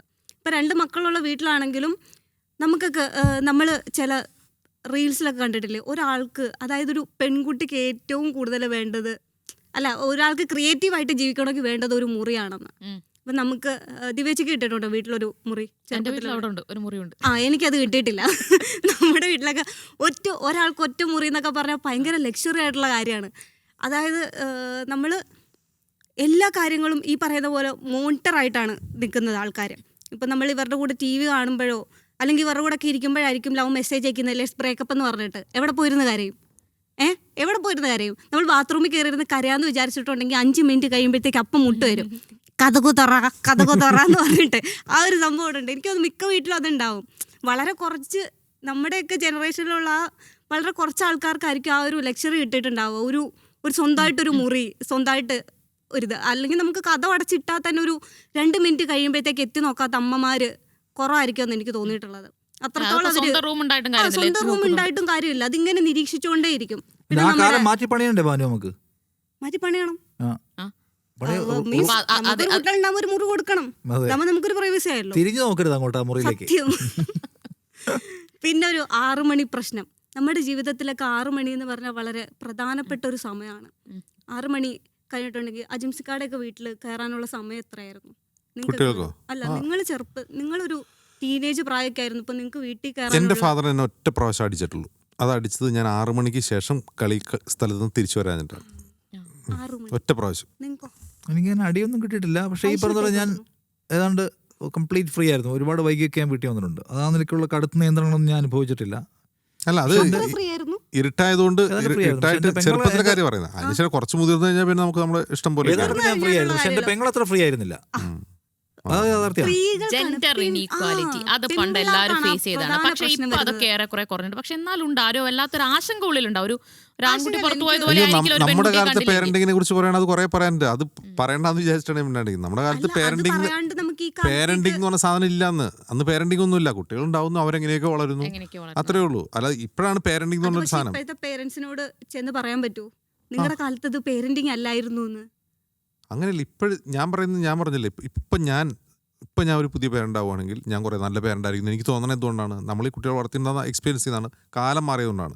ഞാൻ പണ്ടത്തെ ഒരു പ്രശ്നം എന്താ സൗകര്യങ്ങളെല്ലാം കുറവായിരുന്നു. ഉള്ളത് വെച്ച് അഡ്ജസ്റ്റ് ചെയ്ത് അപ്പോഴത്തെ പട്ടിണി സൗകര്യം ഉള്ളവരെങ്ങനെ വളർത്തിയത്? സൗകര്യമുള്ളവർ എങ്ങനെ വളർത്തിയത്? പണക്കാരും അന്ന് ഇങ്ങനെയൊക്കെ തന്നെ വളർന്നത്. പണക്കാരും പാവപ്പെട്ടവരല്ലേ. അന്ന് പേരന്റിനെ കുറിച്ച് ആൾക്ക് ബോധ്യമില്ല. ഇപ്പോഴാണ് അത് വരുന്നത്. ചൈൽഡ് റൈറ്റിനെ കുറിച്ചുള്ള ഡിസ്കഷൻ ഇതാണ് പേരന്റിങ്ങിനെ കുറിച്ചുള്ള ഇത് വരുന്നത്. ഈ വരുന്ന ജനറേഷനിൽ, അതായത് നമ്മളൊക്കെ ഇനി നിങ്ങളും നമ്മളൊക്കെ പാരൻസ് ആയി കഴിഞ്ഞിട്ടുണ്ടെങ്കിൽ കുട്ടികളുടെ സകലമാന ഉടായ്പകൾ അറിയാവുന്ന മാതാപിതാക്കളുടെ ഒരു ജനറേഷനാണ് വരാൻ പോകുന്നതെന്ന് പറഞ്ഞിട്ടൊരു സംഭവം ഇങ്ങനെ ഉണ്ടായിരുന്നു. അങ്ങനെ കുട്ടികളൊക്കെ അതൊക്കെ വെറുതെയാണ്. അതായത് എൻ്റെ അമ്മാവന്മാര് അവരൊക്കെ പലരും മരിച്ചുപോയി. ഇപ്പോൾ അവരുടെ കാലത്ത് അവർ പറഞ്ഞു ഞങ്ങൾ കോളേജിൽ പഠിച്ചുകൊണ്ടിരുമ്പോൾ പേരൻസിനോട് എക്സ്കർഷൻ ബുക്ക് വാങ്ങണം എന്ന് പറഞ്ഞ് പൈസ വാങ്ങുമായിരുന്നു പറഞ്ഞു. അപ്പോൾ ഇന്ന് അങ്ങനെ വാങ്ങാൻ പറ്റില്ല. ഇന്നത്തെ എല്ലാവർക്കും ഈ ഉടായ്പ അറിയാമെന്നാണ് പറയുന്നത്. അങ്ങനെയൊന്നും അല്ല. നമ്മളെയും നമ്മുടെ കുട്ടികൾ പറ്റിക്കും. നമുക്കറിയാൻ പാടില്ലാത്ത കാര്യങ്ങളിൽ അവർ നമ്മൾ പറ്റിക്കും. അതൊക്കെ ചെയ്യും. എന്താ സംശയം? അപ്പോൾ ചിലപ്പോൾ നമുക്കത് അറിയാം നമ്മൾ പറ്റിക്കപ്പെടുകയാണെന്ന് അറിഞ്ഞിട്ട് പിന്നെ നമ്മുടെ പേരൻസും അങ്ങനെയായിരിക്കും. നമ്മൾ നുണ പറഞ്ഞ് കാശ് വാങ്ങും സിനിമയ്ക്ക് പോകാൻ വേണ്ടി. വേറെ എന്തെങ്കിലും നുണ പറഞ്ഞ് കാശ് വാങ്ങുമ്പോൾ അവരതൊക്കെ അറിഞ്ഞ് തന്നെയാണ് തരുന്നത്. ഇപ്പം നുണ പറയാമെന്ന് അറിഞ്ഞ് തന്നെയായിരിക്കും തരുന്നുണ്ടാവുക. അതുപോലെ കുട്ടികൾ നമ്മളെയും പറ്റിക്കാൻ ശ്രമിക്കും. ഞാൻ പറയുന്നത് എന്ന് വെച്ചാൽ എൻ്റെ ഒരു പ്രശ്നം ഈ രണ്ട് അപ്രോച്ച് ഉണ്ട്. ഒന്ന് ഒരുതരം ഹെലികോപ്റ്റർ പേരൻറ്റിങ്. നമ്മളിങ്ങനെ കുട്ടിയെ ഇങ്ങനെ തടുത്തു കൂട്ടി ഒന്നും പറ്റാതെ ഒരു പ്രതിസന്ധിയിലും എല്ലാ പ്രതിസന്ധിയിലും നമ്മൾ കൂടെ ഉണ്ട് എന്നുള്ള രീതിയിൽ പേരൻറ്റിങ് നടത്താം. അപ്പോൾ ഉള്ള കുഴപ്പം എന്താണെന്ന് വെച്ചാൽ റിയൽ ലൈഫിലൊരു ക്രൈസിസ് വരുമ്പോൾ അവരങ്ങനെ നേരിടും എന്നുള്ളതാണ്. നമ്മളില്ലാതെ അതൊരു പ്രശ്നമുണ്ട്. എല്ലാ കാര്യത്തിലും നമ്മൾ കൂടെ നിൽക്കുകയാണ്. എല്ലാ ഇമോഷണലായിട്ടും ഫിനാൻഷ്യലായിട്ടും എല്ലാം കൂടെ നിന്ന് കഴിഞ്ഞിട്ട് നമ്മളില്ലാത്തൊരു സമയത്ത് ഒരു ക്രൈസിസ് വന്നു കഴിഞ്ഞാൽ ഇവരെങ്ങനെ നേരിടും? അങ്ങനെയാണോ വേണ്ടത്? നമ്മൾ ബോധപൂർവ്വം ചില ക്രൈസിസുകളൊക്കെ അവർ ഒറ്റയ്ക്ക് വിടണം. അതുകൊണ്ട് അവനത് തന്നെ തരണം ചെയ്യട്ടെ എന്നുള്ള രീതിയിൽ അങ്ങനെ അതാണ് ആദ്യം പറഞ്ഞത്. നമ്മൾ വീട്ടിലിങ്ങനെ എല്ലാ സ്നേഹവും ഇതും കൊടുത്ത് നമ്മളെപ്പോഴും കൂടെ നിന്ന് കഴിഞ്ഞിട്ട് പെട്ടെന്ന് അവൻ ഒറ്റയ്ക്കൊരു കാര്യം ചെയ്യേണ്ടി വരിക, അല്ലെങ്കിൽ സ്കൂളിലോ പുറത്തോ എവിടെയെങ്കിലും പോയിട്ട് ഒറ്റയ്ക്ക് ചെയ്യേണ്ടി വരുമ്പോൾ അവർക്ക് പറ്റാതെ പോയി കഴിഞ്ഞാൽ അവിടെ നമ്മൾ ഫെയിലിയർ ആവില്ലേ ചെയ്യുന്നത്. അപ്പോൾ അവർക്ക് പുറത്തിറങ്ങിയിട്ടുണ്ടാവുന്ന പ്രഷറിനെ ഫേസ് ചെയ്യാൻ പോലും നമ്മൾ അതിൻ്റെ ഒരു ട്രെയിനിങ് വീട്ടിൽ നിന്ന് കൊടുക്കണമല്ലോ. ഇങ്ങനെയൊക്കെ സംഭവിക്കാം. പുറത്തുനിന്ന് ഒരാൾ ചിലപ്പോൾ എന്തെങ്കിലും തെറ്റിയാൽ ചിലപ്പോൾ നിന്നെ അടിച്ചേക്കാം, വഴക്ക് പറഞ്ഞേക്കാം. അതൊക്കെ കോമൺ ആണ്. അല്ലെങ്കിൽ ഒരു ലവ് ബ്രേക്കപ്പ് ഉണ്ടായേക്കാം, ഒരു ഇമോഷണലി ഒരു ബ്രേക്കപ്പ് ഉണ്ടായേക്കാം. എന്ന് വെച്ച് ലൈഫ് എൻഡായി എന്ന് അവിടെ വിചാരിക്കുക, അല്ലെങ്കിൽ പുറത്ത് പോകരുത്, പോയി സൂസൈഡ് ചെയ്യുക. ഇതൊക്കെ എത്ര കണ്ടുവരുന്നു. ഞാൻ ആലോചിക്കാറുണ്ട് എന്താ നമ്മുടെ കുട്ടികൾക്കുള്ള പ്രശ്നം. ഇപ്പോൾ എത്ര കുട്ടികളെ കാണാതാവുന്നു, ഇറങ്ങിപ്പോകുന്നു, എന്നിട്ട് എവിടെന്നെങ്കിലും വെച്ച് കണ്ടുപിടിക്കുന്ന ഏതെങ്കിലും ബസ് സ്റ്റാൻഡിൽ നിന്നോ റെയിൽവേ സ്റ്റേഷനിലോ അവരെ കണ്ടെത്തുന്നു. പുതിയ കാര്യമല്ല ദിവ്യ, എത്രയോ കാലമായിട്ട് ചെറുപ്പക്കാർക്കുള്ള പ്രശ്നമാണത്. അവർ പോവും, പക്ഷെ തിരിച്ചു വരും വർഷങ്ങൾ കഴിഞ്ഞ്. ഇപ്പോഴത്തെ കുട്ടികൾ അങ്ങനെയല്ല, പോയി ആത്മഹത്യയല്ലേ ചെയ്യുന്നത്. എന്തുകൊണ്ടാ ആത്മഹത്യയൊക്കെ? നമ്മളിപ്പോ എനിക്ക് തോന്നുന്നത് കൂടുതൽ വാർത്തയാവുന്നുണ്ടല്ലേ. ആത്മഹത്യക്ക് വേണ്ടി മാത്രം ഇറങ്ങി പോകുന്ന പിള്ളേരല്ല കേട്ടോ, കാണാൻ വേണ്ടിട്ടൊക്കെ ഇറങ്ങി പോകും. പണ്ടത്തെ കാലത്ത് അങ്ങനെയാണെങ്കിൽ പണ്ട് കാലത്ത് ബ്രേക്കപ്പ് ആയതിനു ശേഷം താടി വളർത്തി ഒരു കാലത്തും കല്യാണം കഴിക്കാണെന്ന് എത്രയോ പേരുണ്ട്. ഇപ്പോഴത്തെ പിള്ളേർ അങ്ങനെയാണോ? 3 ദിവസം കഴിയുമ്പോൾ അടുത്ത താടി വളർത്തി അതുവഴി പോകുന്നല്ലേ ഉള്ളൂ. ഇതല്ലല്ലോ ചെയ്യുന്നത്. അല്ല, എനിക്ക് തോന്നുന്നു നമ്മൾ ഈ രേഖപ്പെടുത്തലിന്റെയും കാണുന്നതിന്റെയും പ്രശ്നം തോന്നുന്നു. ആളുകൾ പണ്ടും ആത്മഹത്യ ചെയ്തിട്ടുണ്ട്. ആളുകൾ പണ്ടും ലവ് ബ്രേക്കപ്പിന്റെ പേരിൽ കുട്ടികളുണ്ടോ എന്നുള്ളതാണ്. ഇറങ്ങി പുറപ്പെട്ടു പോയിട്ട് ബ്രേക്കപ്പിന്റെ പേരിൽ ഇപ്പോൾ കുട്ടികൾ സൂയിസൈഡ് ചെയ്യുന്നുണ്ടോ? ഇല്ല, വളരെ വളരെ കുറവാണ്. അതായത് ഒരു 25 വർഷം മുമ്പ് 30 വർഷം മുമ്പ് ഉണ്ടായിരുന്നതിന്റെ വളരെ കുറഞ്ഞ ആൾക്കാര് ലവ് ഫെയിലിയറിന്റെ പേരിൽ ബ്രേക്കപ്പിന്റെ പേരിൽ അതാണ് കൂടുതൽ. അതായത് അവരുടെ അന്തസ്സിന് മുറിവേക്കപ്പെട്ടാൽ അവരത് ചെയ്യുന്നുണ്ട്. അതായത് നമ്മൾ പറയുന്നത് ഇപ്പോഴത്തെ കുട്ടികളുടെ ഏറ്റവും പ്രധാനപ്പെട്ട പോയിന്റ് അതാണ്. അവരുടെ റൈറ്റ്, അവരുടെ അന്തസ്സ്, അവരുടെ എന്താണ് പറയുക ഏജൻസി.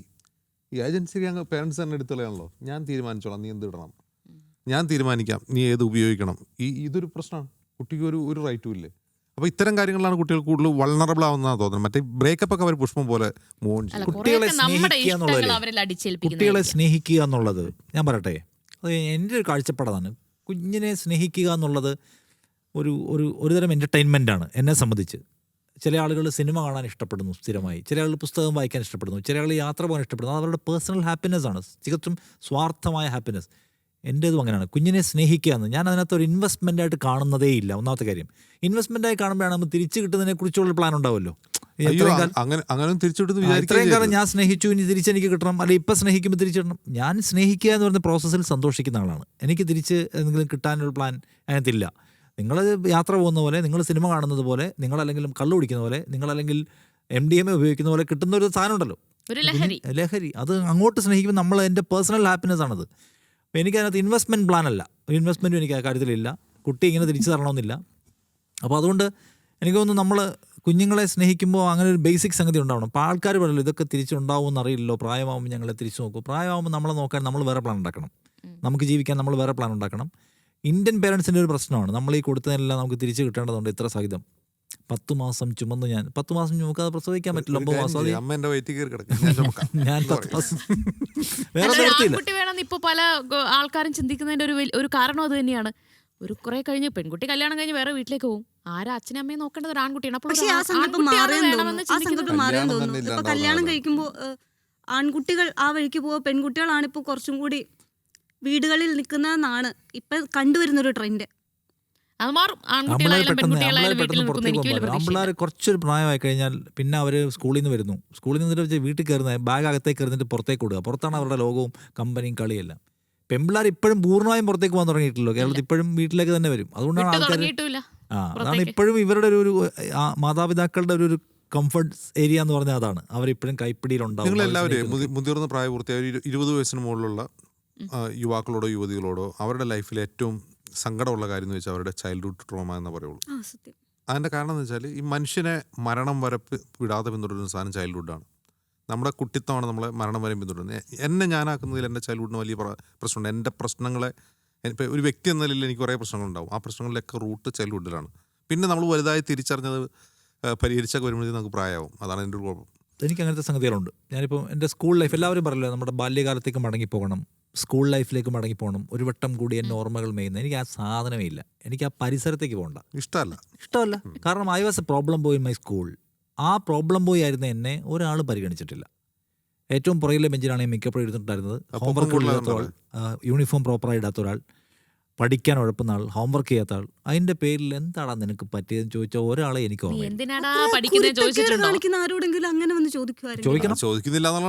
ചോദിക്കരുതോ? പഠിക്കാത്ത ഒരു മനുഷ്യനോട് പഠിക്കാത്ത എന്താന്ന് ചോദിക്കണ്ടേ? അപ്പൊ എന്നെ സംബന്ധിച്ച് ഞാൻ മിക്കപ്പോഴും ക്ലാസ്സിന് പുറത്തിറങ്ങി നിൽക്കും. കാരണം ഒന്നും യൂണിഫോം ഇട്ടിട്ടില്ല, അല്ലെങ്കിൽ ഞാൻ ഹോംവർക്ക് ചെയ്തിട്ടില്ല. ആ എന്നെ ചേർത്ത് നിർത്താത്ത ഒരു സംവിധാനത്തോടെ എനിക്ക്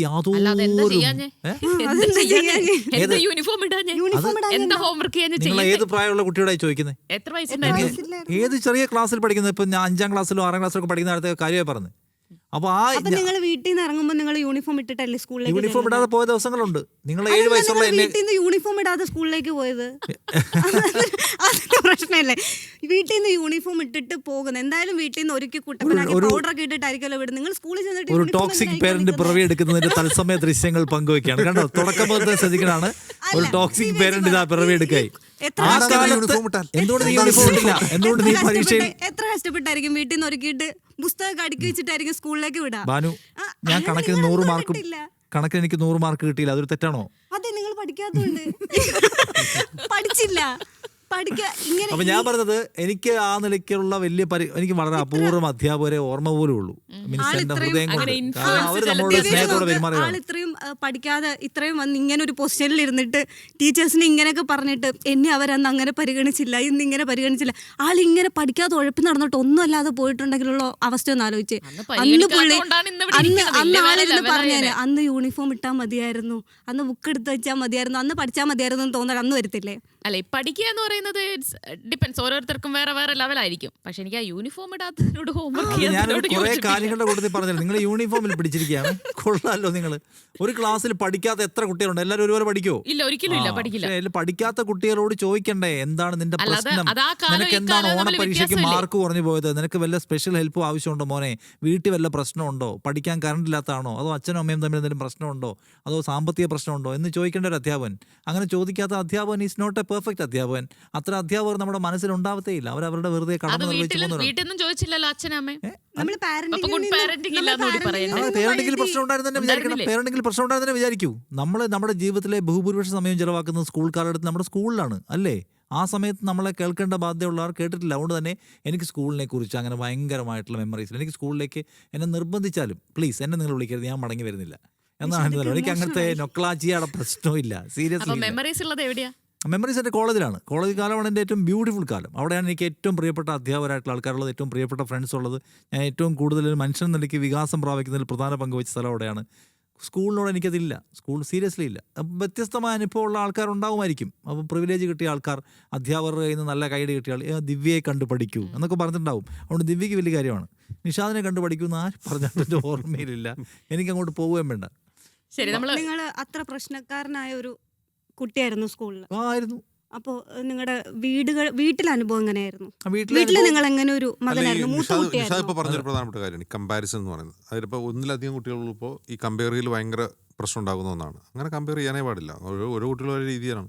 അവനെ കണ്ടുപിടിക്കാൻ കുട്ടിയാണെങ്കിലും കമ്പയർ ചെയ്യുന്നുണ്ട്. നിന്റെ ക്ലാസ്സിൽ അത് ആ കുട്ടിയെ പോലെ എന്താ ആവാത്ത, അല്ലെ അപ്പുറത്തെ വീട്ടിലെ കുട്ടിയെ പോലെ എന്താ മാർക്ക് വാങ്ങാത്ത, അതുപോലെ എന്താ ചെയ്യാത്തെന്നൊക്കെ ചോദിക്കുന്ന പാരന്റ്സ് ഇപ്പോഴും ഉണ്ട്. കമ്പാരിസൺ ഒരു വലിയ പ്രശ്നമാണ്. അത് കുട്ടികളുടെ വല്ലാത്തൊരു മാനസികമായ ബുദ്ധിമുട്ടുണ്ടാക്കുന്നു. യെല്ലിങ് ഈ ഒരു പ്രശ്നമുണ്ടല്ലോ. ഇപ്പോൾ കപ്പിളിൻ്റെ ഇടയിൽ ഉണ്ടാകുന്ന ഒരു പ്രശ്നമാണ് എന്തെങ്കിലും ചെറിയ വരുമ്പോൾ ഉറക്ക സംസാരിക്കുക. ഞാൻ പറഞ്ഞില്ലേ, ഞാൻ ഇന്ന് പോകുന്നു പറഞ്ഞില്ല, അങ്ങോട്ടും ഇങ്ങോട്ടും പറയരുത്. ഇത് കുട്ടികളുണ്ടാക്കുന്ന വലിയ തോതിലുള്ള ഇമോഷണൽ ഇമ്പാക്റ്റ് ആയിരിക്കും.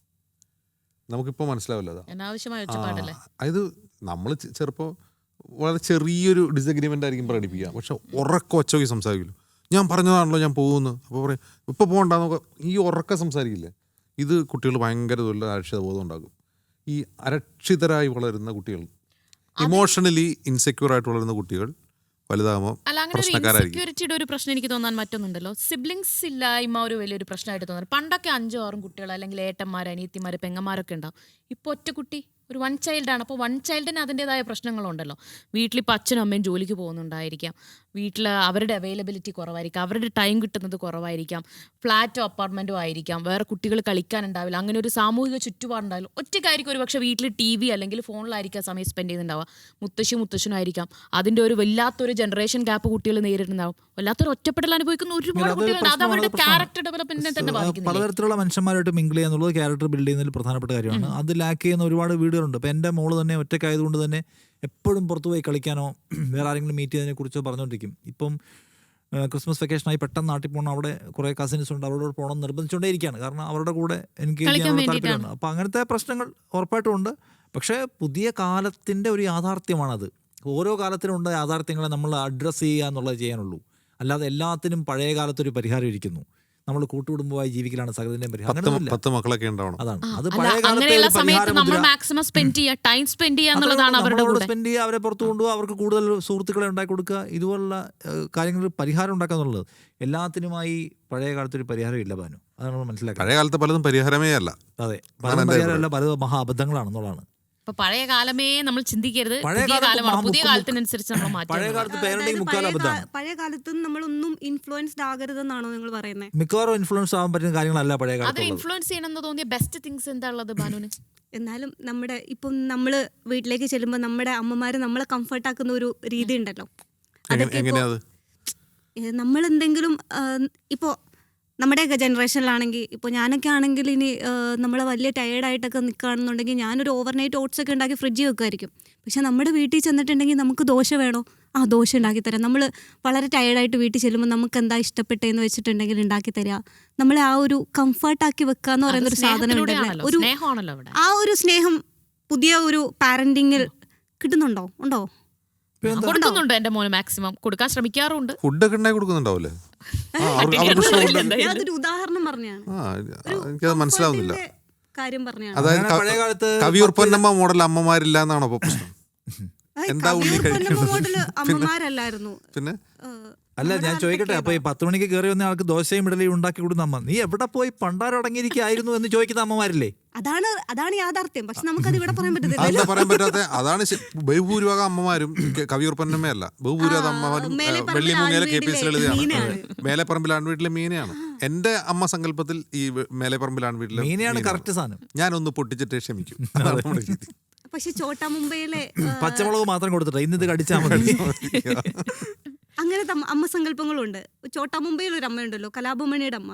എൻ്റെ മോൻ നശിച്ചു പോണേ, അതൊക്കെ ഒരു ഓൾഡ് ഫാഷൻ ആയില്ലേ. ഇപ്പോഴൊക്കെ അങ്ങനെ ചിന്തിക്കുന്ന അമ്മമാരും അച്ഛനൊന്നും ഇല്ലെന്നേ. വളരെ ആകെ കൂടി ഒരു മോനോ ഒരു മോളോ ഒക്കെ ആയിരിക്കും ഒട്ടുമിക്ക വീട്ടിലുണ്ടാവും. അത് മാക്സിമം സ്നേഹിച്ച് സമയം കൊടുത്ത് നന്നായി വളർത്തി. ഈ പറയുന്നത് പോലെ ഞാനൊക്കെ ആണെങ്കിൽ ഈ അഡ്വൈസ് ഒക്കെ കണ്ടു കഴിഞ്ഞിട്ട് ഞാൻ ഇല്ല ഇന്ന് ചീത്ത പറയില്ല, അല്ലെങ്കിൽ ഇന്ന് വാശി പിടിക്കുമ്പോൾ ഞാൻ ഇങ്ങനെ ഡീൽ ചെയ്യും. ഞാൻ അതൊക്കെ ശ്രദ്ധിക്കാറുണ്ട് കേട്ടോ. എൻ്റെ മോൻ്റെ ഒരു ബേസിക് പ്രശ്നം എന്ന് പറയുന്നത് വാശിയാണ്. ആവശ്യമായി ഇങ്ങനെ വാശി പിടിക്കും. ചോക്ലേറ്റ്സിൻ്റെ വാശി പിടിക്കും, അല്ലെങ്കിൽ കാറ് കളിപ്പാട്ടങ്ങൾക്ക് വാശി പിടിക്കും. ആദ്യമൊക്കെ വാങ്ങിച്ചു കൊടുക്കും, പക്ഷെ നമ്മൾ വാങ്ങിച്ചു കൊടുക്കും തോറും അവർക്ക് ആ വാശി കൂടും. അപ്പം ഞാൻ ഇനി ഇന്ന് പറഞ്ഞു കഴിഞ്ഞാൽ ഞാൻ ഉറപ്പായിട്ട് വാശി നിന്ന് കൊടുക്കില്ല. കറിയും മാക്സിമം കറിയും നിലത്തുരുളും, എന്നാലും ഞാൻ കൊടുക്കില്ല. അവിടെയാണ് ഞാൻ മുമ്പ് പറഞ്ഞ റിവാർഡ് ആൻഡ് പണിഷ്മെന്റ് പറഞ്ഞത്. നിനക്ക് വാങ്ങിത്തരാം, ഇത് ചെയ്തിട്ട് നിനക്ക് വാങ്ങിത്തരും, എന്നിട്ടേ തരൂ എന്ന ബോധ്യം കുട്ടിക്ക് വരും. അല്ല അപ്പൊ അത് ചെയ്തു കഴിഞ്ഞാൽ ഞാൻ വാങ്ങിച്ചു കൊടുക്കണ്ടേ? ഇത് റിപ്പീറ്റഡ്ലി ചെയ്യും, ഞാൻ വാങ്ങിച്ചു കൊടുക്കേണ്ടി വരും. സംഗതിയാണ് പൈസയുടെ വാല്യൂ. ഇപ്പൊ ഒരു കാര്യം കുട്ടി ആവശ്യപ്പെടുകയാണ്, അതിന് മോനെ 100 രൂപയാണ്, വേണ്ട എന്ന് പറഞ്ഞാൽ 100 2000 2500 ഒക്കെ റിമോട്ട് കാറും മറ്റേ ബൈക്കും ബസ്സും ഒക്കെയാണ്. ഇതൊക്കെ പിന്നെ നമ്മുടെ സാമ്പത്തിക സ്ഥിതി കുട്ടിയെ ബോധ്യപ്പെടുത്താനാണ്. നമുക്ക് ബുദ്ധിമുട്ടുകളുണ്ട്, നമുക്ക് ഇത്രയും വരുമാനം, പൈസ കൂടുതലാണെന്ന് പറഞ്ഞാൽ അതൊരു കാരണമാണെന്ന് കുട്ടിക്ക് മനസ്സിലാവണം. വരുമാനം എന്നുള്ള ബോധ്യപ്പെടുത്തണം. ചെറുപ്പത്തിലെ കുട്ടിയെ ബോധ്യപ്പെടുത്തണം, അത് മനസ്സിലാക്കണം. അതാണ് ചെറിയ പണിയല്ല എന്ന് പറയുന്നതുകൊണ്ടാണ്. കുറെ പണിയുണ്ട്. നിങ്ങളൊരു പൂച്ചയും നായയും ഒക്കെ പരിശീലിപ്പിക്കില്ലേ ഓരോന്നും ചെയ്യാൻ? അതുപോലെ കുഞ്ഞിനെ പരിശീലിപ്പിക്കേണ്ടതുണ്ട്. ഇത് മോനെ ഇതിന് 100 രൂപയാണ്, കൂടുതലാണ് എങ്കിൽ അത് ആവശ്യപ്പെടേണ്ട എന്ന പോയിന്റിലേക്ക് കുട്ടിയെ എത്തിക്കണം. അത് പഠിപ്പിക്കണം. കുട്ടിക്ക് തനിയെ മനസ്സിലാവുക, കുട്ടി തനിയെ എല്ലാം പഠിച്ചെടുക്കുക എന്നൊരു സംഗതിയില്ല. നിങ്ങൾ എങ്ങനെ പഠിപ്പിക്കുന്നോ അത് അതുപോലെ വളരുക, നിങ്ങളതിനെ ഉപേക്ഷിച്ചാൽ അതിന് തോന്നുമല്ലോ അത് വളരുക എന്ന് മനസ്സിലാക്കണം. പ്രധാനപ്പെട്ട സംഗതി എന്നാണ് എനിക്ക് തോന്നുന്നത്. നമ്മളിങ്ങനെയൊക്കെ പറഞ്ഞു കൊടുത്തിട്ടും കുട്ടി അവരുടെ ഇഷ്ടത്തിന് പോവുകയാണെങ്കിൽ വിധിയാണെന്ന് കരുതി സമാധാനം. ഇത് പറഞ്ഞു കൊടുക്കേണ്ട കാര്യമല്ല ബാനു. ഇത് നമ്മളെന്തോ പറഞ്ഞു കൊടുക്കാത്തതുകൊണ്ട് അവർക്ക് മനസ്സിലാവാത്തതല്ല, അവർക്ക് അനുഭവിക്കുക എന്നുള്ളതാണ്. പേരന്റ്ഹുഡ് അവരെ അനുഭവിപ്പിക്കുക എന്നുള്ളതാണ്. പറഞ്ഞു കൊടുക്കുകയാണെങ്കിൽ അവർക്ക് റീൽസ് കണ്ടാൽ മതി. അവർക്ക് ഈ കാര്യങ്ങളൊക്കെ കണ്ടെത്താനുള്ള സോഴ്സ് ഉണ്ട്. പേരന്റ്ഹുഡ് കുട്ടികൾക്ക് അനുഭവിപ്പിക്കുക, അതാണ് പ്രധാനം. അച്ഛനും അമ്മയും തമ്മിലുള്ള പരസ്പര ബന്ധം പോലും പേരന്റ്ഹുഡ് കുട്ടിക്ക് കുട്ടിയുടെ മുമ്പിൽ നമ്മളെങ്ങനെ പെർഫോം ചെയ്യുന്നു എന്നത് പോലും ഒരു പേരന്റിങ്ങിന്റെ പ്രധാനപ്പെട്ട ഘടകമാണ്. എൻ്റെയൊക്കെ ഒരു കുട്ടിക്കാലത്തുണ്ടല്ലോ, എൻ്റെ അച്ഛനും അമ്മയും പരസ്പരം സ്നേഹിക്കുന്നത്, അല്ലെങ്കിൽ അവരങ്ങനെ ഒരുമിച്ചിരിക്കുന്നത്, ഒന്നുമ്മ വയ്ക്കുന്നത്, അല്ലെങ്കിൽ കെട്ടിപ്പിടിക്കുന്നത് ഞാൻ കണ്ടിട്ടില്ല. ഇല്ല. പക്ഷേ ഇപ്പൊ വിസിബിൾ ആയിട്ട് സ്നേഹം പ്രകടിപ്പിക്കണം എന്നാണ് പറയുന്നത്. ഞാൻ മാക്സിമം നമ്മൾ ഒരുമിച്ചിരിക്കുമ്പോൾ അല്ല, എൻ്റെ അച്ഛനും അമ്മയും ഭയങ്കര ഹാപ്പി ആയിട്ട് സന്തോഷമായിട്ട് ഇരിക്കുന്നു എന്നുള്ളത് അവന് തോന്നണമല്ലോ, മകന് തോന്നണമല്ലോ. യെസ്, ഇങ്ങനെയാണ് ഒരച്ഛൻ അമ്മ എന്ന് പറയുമ്പോൾ നന്നായി സ്നേഹിച്ച്, അല്ലാതെ പരസ്പരം വഴക്ക് പറഞ്ഞ് അങ്ങനെയുള്ള ഒരു ഇതല്ലല്ലോ ഒരു കുട്ടികളും ഇപ്പൊ ആ അർത്ഥത്തിലാണ്. അച്ഛനും അമ്മയും തമ്മിലുള്ള സ്നേഹത്തെയും സ്നേഹമില്ലായ്മയും കുട്ടികളും കുറെ കൂടി മെച്ചുറായിട്ട് കാണാൻ തുടങ്ങിയിട്ടുണ്ട് ഇപ്പോഴത്തെ കാലത്ത്. മുമ്പൊക്കെ നമ്മൾ പറഞ്ഞ് മനസ്സിലാക്കി കൊടുക്കണമായിരുന്നു. ഇപ്പോൾ എങ്ങനെയാണ് കുട്ടി ഉണ്ടാകുന്നത്, അത് ചന്തയിൽ പോയപ്പോൾ കിട്ടിയതാണ് എന്നൊക്കെ പറഞ്ഞു കൊടുക്കണമായിരുന്നല്ലോ. ഇതിനെ ചന്തയിൽ പോയപ്പോൾ കിട്ടിയതാണ്, പുഴയിൽ നിന്ന് കിട്ടിയതാണ് എന്നൊക്കെ നമ്മൾ പറഞ്ഞു. ഇപ്പോൾ കുറെ കൂടി കുട്ടികൾക്ക് അതിനെക്കുറിച്ച് യാഥാർത്ഥ്യബോധമുള്ള ബോധമുണ്ട് ചെറുപ്പത്തിൽ തന്നെ എനിക്ക് തോന്നുന്നു. ഇതിനകത്തൊരു സംഗതിയുണ്ട്, ഇപ്പോൾ ഭയങ്കരമായി ഡിസ്കസ് ചെയ്യപ്പെടുന്ന സംഗതിയുണ്ട്. മൈത്രേയൻ ഫാമിലിയെ കുറിച്ച് പറയുന്നുണ്ടല്ലോ. കുട്ടിക്ക് 18 വയസ്സാകുമ്പോൾ ഫാമിലി പിരിച്ചുവിടണം എന്നാണ് മൈത്രേയൻ്റെ പോയിന്റ്. മൈത്രേയനെ പിന്തുണയ്ക്കുന്ന ഒരുപാട് പേരുണ്ട്. ഫാമിലിയെക്കുറിച്ച് ഭയങ്കര പുതിയ കോൺസെപ്റ്റും പെട്ടെന്ന് ദഹിക്കാത്ത ഒരുപാട് പോയിന്റുകൾ മൈത്രേയൻ അവതരിപ്പിക്കുന്നു. 18 വയസ്സ് കഴിഞ്ഞ കുട്ടിയുടെ ഉത്തരവാദിത്വം വിട്ടു, രക്ഷാകർതൃത്വം വിട്ടു. ഇനി നിങ്ങൾ നിങ്ങളുടെ ലൈഫ് കണ്ടെത്തുക, ജീവിക്കാന്നുള്ളത്. 18 വയസ്സാവുന്ന ബർത്ത്ഡേയുടെ തൊട്ട് തലേ ദിവസം വരെയും നമ്മൾ പേരന്റായിട്ട് അഭിനയിക്കണം. അതിലൊക്കെ കുറച്ച് എന്തോ ഒരു കൃത്രിമത്വമുണ്ട്. അതൊരു ആർട്ടിഫിഷ്യൽ. ഇതെന്തോ മറ്റേ ഫോറിൻ എവിടുന്നോ ഒക്കെ കൊണ്ടുവന്നത്. പോക്സോ കേസ് മാതിരിയാണ്. എന്തെങ്കിലും ഒരു മെഷർമെന്റ് വേണ്ടേ? നിങ്ങൾ എല്ലാത്തിനോട് വാശി പിടിക്കല്ലേ? അപ്പോൾ ആ സമയമാകുമ്പോൾ ഇതിനോട് പിരിച്ചുവിടുക. 18 വയസ്സിന് ശേഷവും നിങ്ങൾ എന്ത് പഠിക്കണം, ആരെ കല്യാണം കഴിക്കണം എന്നതുപോലെയുള്ള ഒരു നിയന്ത്രണവുമില്ല. നിങ്ങളുടെ ലൈഫ് നിങ്ങൾക്ക് ചൂസ് ചെയ്യാം, നിങ്ങളുടെ വഴി കൂടിയാണ്. അതൊരു അഭിപ്രായമാണ്. അതിനെ പിന്തുണയ്ക്കുന്ന ഒരുപാട് മനുഷ്യന്മാരുണ്ട്. അല്ല, എല്ലാ കുട്ടികളും, എൻ്റെ ഒരു സംശയം, എല്ലാ കുട്ടികളും 18 വയസ്സാകുമ്പോഴത്തേക്ക് ഇൻഡിപെൻഡന്റ് ആവണം, അല്ലെങ്കിൽ അവരെവിടെയെങ്കിലും എത്തിച്ചേരണം എന്നൊന്നുമില്ലല്ലോ. അവർക്ക് വീണ്ടും അവർക്കൊരു പിന്തുണ, വെസ്റ്റേൺ കൺസെപ്റ്റാണ്. വെസ്റ്റേൺ കൺസെപ്റ്റിൽ 18 വയസ്സ് കഴിഞ്ഞ കുട്ടികൾ അച്ഛനമ്മമാരുടെ വീട്ടിൽ നിന്ന് മാറി താമസിക്കാൻ. ഐശ്വര്യയുടെ ഇന്റർവ്യൂവിൽ ഐശ്വര്യയുടെ ഒരു യൂറോപ്യൻ ജേർണലിസ്റ്റ് ചോദിക്കുന്നുണ്ട്, നിങ്ങൾ എവിടെ താമസിക്കുന്നത്? ഞാനൊരു അച്ഛനും അവർ ഞെട്ടിപ്പോ അച്ഛൻ്റെ അമ്മയുടെ കൂടെ താമസിക്കുന്നു, അവർ വേറെ താമസിക്കാം. ഇന്ത്യൻ കോൺസെപ്റ്റാണ് ഒരുമിച്ച് താമസിക്കുക. അതിൽ പറയുന്നുണ്ട് ഇപ്പോഴും ഇന്ത്യക്കാർക്ക് അച്ഛൻ്റെ അമ്മയുടെ അപ്പോയിന്റ്മെന്റ് എടുത്തിട്ടല്ല അവരെ കാണേണ്ടത് എന്നുള്ളൊരു മറുപടി കൗണ്ടർ ചെയ്യുന്നുണ്ട്. അത് ഭയങ്കര വൈറൽ ആയ സാധനമാണ്. പക്ഷെ അതിൽ വേറെ കുറെ ഗുണകരമായ കാര്യങ്ങളുണ്ട്. 18 വയസ്സ് കഴിഞ്ഞാൽ കുട്ടികൾ സെൽഫ് റിലയൻ്റ് ആവുക എന്നുള്ളത് വളരെ നല്ല കാര്യം. ഇപ്പം അത് ആയി തുടങ്ങിയിട്ടുണ്ട്. 18 വയസ്സ് കഴിഞ്ഞാലും ഇപ്പോൾ ഡിഗ്രി പഠിക്കുന്ന കുട്ടികളൊക്കെ ജോലി ചെയ്യാൻ തുടങ്ങുന്നു. നമ്മൾ തന്നെ കാണുന്നില്ലേ? നമ്മുടെ ഓപ്പോസിറ്റ് നമ്മൾ കാപ്പി പിടിക്കാൻ പോകുന്ന കടയിൽ അവിടെ കുട്ടികളൊക്കെ പഠിക്കാൻ വരുന്ന കുട്ടികളാണ് അവിടെ ജോലി ചെയ്യുന്നത്. അപ്പോൾ അതൊക്കെ പോപ്പുലറായി വരുന്നുണ്ട് ഇപ്പോൾ. പക്ഷെ പ്രശ്നം അവിടെയല്ല. എന്നാലും ഇനി അവർ സെൽഫ് റിലയൻ്റ് ആവാൻ ശ്രമിക്കുന്നു, ജോലി ചെയ്ത് പഠിക്കുന്നു. എന്നാൽ പോലും ഒരു ഇന്ത്യൻ ട്രഡീഷനിൽ ഈ പറയുന്ന പേരന്റ് ഇല്ലാണ്ടാവുന്നില്ല എന്നുള്ളതാണ്. ഫാമിലി പിരിച്ചുവിടണം എന്നുള്ള അഭിപ്രായമൊന്നും എനിക്ക് അങ്ങനെ അത്ര യോജിപ്പില്ല. ഫാമിലി പിരിച്ചുവിടുക എന്നുള്ളതല്ലോ, കുട്ടികളെ ഇൻഡിപെൻഡന്റ് ആക്കുക എന്നുള്ളതാണ് പ്രധാനം. മൈത്രേയൻ പറയുന്ന അഭിപ്രായങ്ങളിലേക്ക് നിങ്ങൾ എത്താൻ നിങ്ങൾ ഇനിയും ഒരു 50 വർഷം സഞ്ചരിക്കണം എന്നാണ് പൊതുവേ ഇൻസ്റ്റഗ്രാം കമന്റ്സിലുള്ള ആൾക്കാർ പറയുന്നത്. പക്ഷെ എൻ്റെ അഭിപ്രായത്തിൽ മൈത്രേയൻ പറയുന്ന പുതിയ കാര്യങ്ങളല്ല, 50 വർഷം മുമ്പ് ലോകം ഡിസ്കസ് ചെയ്ത കാര്യമാണ്. അവിടെ നിന്നൊക്കെ ലോകം കുറെ മുമ്പോട്ട് പോകും പിന്നെ തിരിച്ചു വരികയൊക്കെ ചെയ്തിട്ടുണ്ട്. ഈ ഫാമിലിയെ വേണ്ട എന്നുള്ള സങ്കല്പമൊക്കെ 50 കൊല്ലം മുമ്പുള്ളതാണ്. ഹിപ്പി കൾച്ചർ കഴിഞ്ഞിട്ട് 50 വർഷമായി. ഫാമിലി വേണ്ടാത്തതാണെന്നുള്ള അഭിപ്രായത്തോടെ എനിക്ക് ഒരു നിലയ്ക്ക് യോജിപ്പില്ല. ഫാമിലി നമ്മൾ കഴിഞ്ഞ തവണ സംസാരിച്ച വിഷയങ്ങളൊന്നാണ്. ഫാമിലി എന്ന് പറയുന്നത് നമ്മുടെ ഏറ്റവും വലിയ അഭയകേന്ദ്രമാണ് എല്ലാ കാര്യത്തിനും. അതിൽ ബഹുഭൂരിപക്ഷം മനുഷ്യർക്കും അത് വേണ്ടാത്തവരും ഉണ്ടാവും കേട്ടോ. ഫാമിലിയെ പൂർണ്ണമായിട്ട് ഉടച്ച് കളഞ്ഞിട്ട് ഇറങ്ങിപ്പോയിട്ട് നമ്മൾ ഒറ്റപ്പെട്ടു പോകും. എൻ്റെ അനുഭവം അതാണ്. അതുകൊണ്ട് ഞാൻ മൈത്രേയന് കൂടുതൽ ട്രാക്ഷൻ കിട്ടാനുള്ള കാര്യം മൈത്രേയൻ സംസാരിക്കുന്നത് ഇന്ത്യൻ സൊസൈറ്റി അതുകൊണ്ടാണ്. അപ്പോൾ യൂറോപ്പിലെ വെസ്റ്റേൺ സൊസൈറ്റിയിൽ അവരതൊക്കെ കഴിഞ്ഞ് മുമ്പോട്ട് പിന്നെ തിരിച്ചു വന്നു തുടങ്ങി. ഇന്ത്യയിൽ ഇതൊക്കെ എന്തോ ഒരു പുതിയ കാര്യമാണ്. അതായത് ഇന്ത്യൻ ലൈഫ് ഒരു ഗോത്രീയ ലൈഫുമാണ്. അപ്പോൾ ആ ഗോത്രീയതയിൽ നമ്മൾ പുറത്ത് കിടന്നാണ് മൈത്രേയൻ പറഞ്ഞുകൊണ്ടിരുന്നത്. അത് ഒരു പരിധിവരെ ശരിയാണ്. കുറേയധികം ഫ്യൂഡൽ കൺസെപ്റ്റൊക്കെ നമുക്കുണ്ട്. പക്ഷേ മൈത്രേയൻ പറയുന്ന കാര്യങ്ങൾ എന്തോ ഒരു പുതിയ കാര്യമാണ്. അത് ലോകത്താരും പറഞ്ഞിട്ടില്ല എന്ന് പറഞ്ഞ കാര്യമൊന്നുമില്ല, പറഞ്ഞു കഴിഞ്ഞ കാര്യങ്ങളാണ്. ഈ കുടുംബം, ഈ പേരൻറ്റിങ്, കുടുംബം, ടിപ്പിക്കൽ കുടുംബം, അതൊക്കെ ബുദ്ധിമുട്ടായതിൻ്റെ പേരിൽ കുട്ടികൾ വേണ്ട എന്ന് തീരുമാനിച്ചിട്ടുള്ള ആൾക്കാരുണ്ട്. ഇപ്പോൾ അതങ്ങനത്തെ ആൾക്കാരുണ്ട്. ഇപ്പം അങ്ങനെയുള്ള ജനറേഷൻ ഒരുപാട് പേരുണ്ട്. എന്നെ എന്തോ ഒരു ഫ്രണ്ട്സ് ഒരു കുട്ടിയുടെ ബാധ്യത ഏറ്റെടുക്കാൻ കഴിയില്ല, അതൊരു വല്ലാത്തൊരു ഉത്തരവാദിത്വവും ചുമതലയുമാണ് എന്ന് പേരന്റ്ഹുഡിന്റെ ഭാരം മനസ്സിലാക്കുന്നതുകൊണ്ട് അവരങ്ങനെ തീരുമാനിക്കുന്നത്. അപ്പൊ നമ്മൾ ആലോചിച്ചു കുട്ടി ഉണ്ടാക്കുക എന്നുള്ള എത്ര വലിയ ഉത്തരവാദിത്തമാണെന്ന് ആലോചിച്ച് നോക്കുക. നമ്മുടെയൊക്കെ ലൈഫിൽ എന്താണ് ഇതെങ്ങനെയൊക്കെയോ സംഭവിച്ചുമാണ് കുട്ടി ഉണ്ടാവുന്നു എന്നുള്ളതാണ്. അത് പ്ലാൻ ചെയ്യേണ്ടതുണ്ട്. അതിന് നമ്മൾ പ്രിപ്പയർ ആണോ എന്ന് പ്ലാൻ ചെയ്യേണ്ടതുണ്ട്. ഒരു കുട്ടി ഉണ്ടാവാൻ നമ്മൾ പ്രിപ്പയർ ആണോ? അങ്ങനെയുള്ളൊരു കാര്യം മുമ്പുണ്ടായിരുന്നില്ലല്ലോ. അല്ലെ, ഒരു കുട്ടിയെ ഉണ്ടാക്കുക ചിലപ്പോൾ ഒരു വർഷം, ഒരു 10 മാസം കൊണ്ട് ഒരു കുഞ്ഞുണ്ടാവുമായിരിക്കാം. പക്ഷേ അതിനെ വളർത്തി ഒരു നമ്മൾ ഈ പറയുന്നത് പോലെ ഒരു ലെവലിൽ എത്തിക്കണമെങ്കിൽ അതൊരു വലിയ ഇൻവെസ്റ്റ്മെന്റ് തന്നെയല്ലേ. നമ്മുടെ ടൈം ഇൻവെസ്റ്റ് ചെയ്യണം. നമ്മൾ വേറെ എന്തില്ലെങ്കിലും നമ്മുടെ ടൈം നന്നായി ഇൻവെസ്റ്റ് ചെയ്യണം. എങ്കിൽ മാത്രമേ നല്ല രീതിയിൽ ഒരു കുഞ്ഞ് വളർന്നു വരുള്ളൂ ഈ സമൂഹത്തിൽ. എൻ്റെ ഏറ്റവും വലിയ നേട്ടം ഞാൻ ക്ഷമ പഠിച്ചതാണ്.